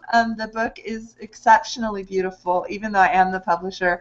I am so joyful to have brought these authors together. And why don't you just share with us a little bit about your chapter and what you kind of were thinking when you were writing it and where it's taking us? Sure. Okay, let me say congratulations to you. It is a really beautiful book. I'm pretty fussy. I've got about 400 books on my shelves, and this really is so beautiful to hold, and love the font and the way it's set out and everything. So well done, and thank you so much for the opportunity. You know, I think I recall that my first desire was to write about karma and to really explain the internal, you know, how it all works and how it's understood through really a spiritual perspective. And that was in October, and before I knew it, I was onto my third kind of unfolding of what I was actually ended up writing about. So this chapter has really come about by a process of struggling and pushing myself and really reaching inside to find out what is it that needs to come out and what is it that I need to share. And I think that I'd have to say that I personally feel at the moment, given what's happening in my life and how my business is, I'm moving my business from a hobby into a business. So it's, you know, I'm exciting, early days kind of thing. But this was like a birthing process in a way. I've never had a child, but it was very painful. And I'm happy to admit that I spent a lot of time being really quite emotional while I was writing, and finding that the writing itself was a very healing process. And, you know, the only other time that I've had such a deep experience with writing was when I did journaling for 31 days straight, and that was really, well, actually it was 21 days, and that was quite prolific as well. Yeah. So this is what needed to be born out of me, and it's actually set some direction and clarity for me as well with the work that I do, and it seems to have answered a question inside my head that I've had for so long about what is it exactly that I'm here to do, and what is all the healings that I've done, and all of the clients and all the sharings and the coaching and just all the ways that I am in the world, how does that really come together? And I think that writing this chapter has really blessed me with that answer. Okay. You know, when I read your book, it was so, I related to so many pieces of it. Like there's these pieces of loved and not being able to love, and sort of the destruction of some of those things, and the healing through some of those passages of, you know, they're really passages of life. I mean, they're really life passages when we go through certain things. And so maybe just tell us a little bit about that journey, because I feel like in the heart and the essence of your story, so many of us can find healing. That's all. Okay. That's all. That's all. Well, that's all. That's all you took on. Right. Well, it's funny because I feel the emotion well up in me immediately, and you know, I'd have to say that as I reflect, the older I get and the more I look back and the more I learn, and by learning I get to dispel what doesn't serve me, and I get to incorporate into my life what does serve me. I look back and I see how we seem to collect so many things when we're younger, and you know, we can look at it as a process of understanding our conscious and unconscious mind, the relationship between the two, and you know, there's just so many aspects to healing itself where it's like, you know, you go through the birth canal and you forget what it was that life was all about. You forget the unconditional love that's supposed to be available to you, and you forget that you are love. And then you go on your merry way and you don't really think about these things. But at the age of 23, 24, I was there going, man, is this it? Because I'm not really happy. So I have spent literally half of my life pursuing an understanding. And within that, sorry about that. Within all of that, I've come to a place of recognizing myself and understanding myself. It's like, I think one of the key things here for anybody who might be listening is that when we grow up in a family environment, we have parents or we don't have parents, we have siblings or we don't have siblings, whatever our family structure is, I think it occurs to me now that nobody else can really truly know us. So in a way, there is an expectation as a child that we will receive this thing that we know is called unconditional love. And when it's not forthcoming, when it's not freely given, and when we don't feel safe and loved and secure with all of those things, we manage to create thoughts which get embedded in our subconscious mind or our body. And these become the foundation of an emotional wounding process that we carry on throughout our life. And then as we get older, it's only by, I think, a conscious choice or just a little bit of, massaging the edges of the pain or the suffering or the angst that we're going through each and every day with the various things in our lives, and just, realizing that we're so unhappy. And things just aren't flowing the way that it's meant to flow. And we start to cogitate, we start to agitate, we start to play with those things, and it's painful. It's a very painful process to poke your own wounds and to say, you know what, I've got to be brave and I've got to be willing to look inside. And I think that we all have wounds, but we're so unique in our worldview, and at the same time we're so unique in how we hold those wounds and where we lodge them, and how we've actually even manifested them for ourselves. And I think for me now, in terms of turning that journey around and coming to a place of feeling empowered, I've recognized that everything is about how I see the world. And Ainin, I think, said we see the world not as it is, but as we are. And so while we're the only person on the whole earth that is us, we see the world in that unique worldview, and nobody can really quite get it the way that we do. And so I learned that the only person who truly needed to understand me was me. And in doing so, I have this internal peace of, I actually receive so much love in my life now. I move to tears constantly about how kind and generous people are. And I know that many people relate to that. It's a universal story of, where's my love? Where's all this stuff that I'm entitled to have? And when it doesn't come through, I think we have so much potential to find it. And if you choose to look, if you have an intention and you hold that intention that you're going to go out there and you're going to find what it is you're looking for, seekers are always finders. And I have found so much by taking myself on this journey, by being willing to look within and being able to look inside those wounds, as ugly as they've been, and to realize that, the whole time it was always just about having myself and understanding myself and just being myself. So I think that the journey of healing is long. It's very, it's arduous. It's, you feel like you're falling down off cliff faces all the time, and and a lot of people scamper away from that stuff and say it's too hard. But I have to just urge anyone who's, be brave, because to have courage means to do it with heart. It's from the French word courage. And it means to do your journey with heart. And when you do that, you can be nothing but rewarded for it. And I feel that I'm now on a precipice where it's not the cliff you want to jump off, but it's the cliff that you want to just leap off, and you have that leap of faith. You've instilled this sense within yourself of knowing that you have yourself, you trust yourself, you believe in yourself, and you can move forward. And as I hear myself say those words, I also say to you, it's an unfolding journey. It's always ever unfolding. So. Yeah. Thank you so much. Thank you, Robin. Thank you for closing out our beautiful marathon Google Hangout this book asked to have.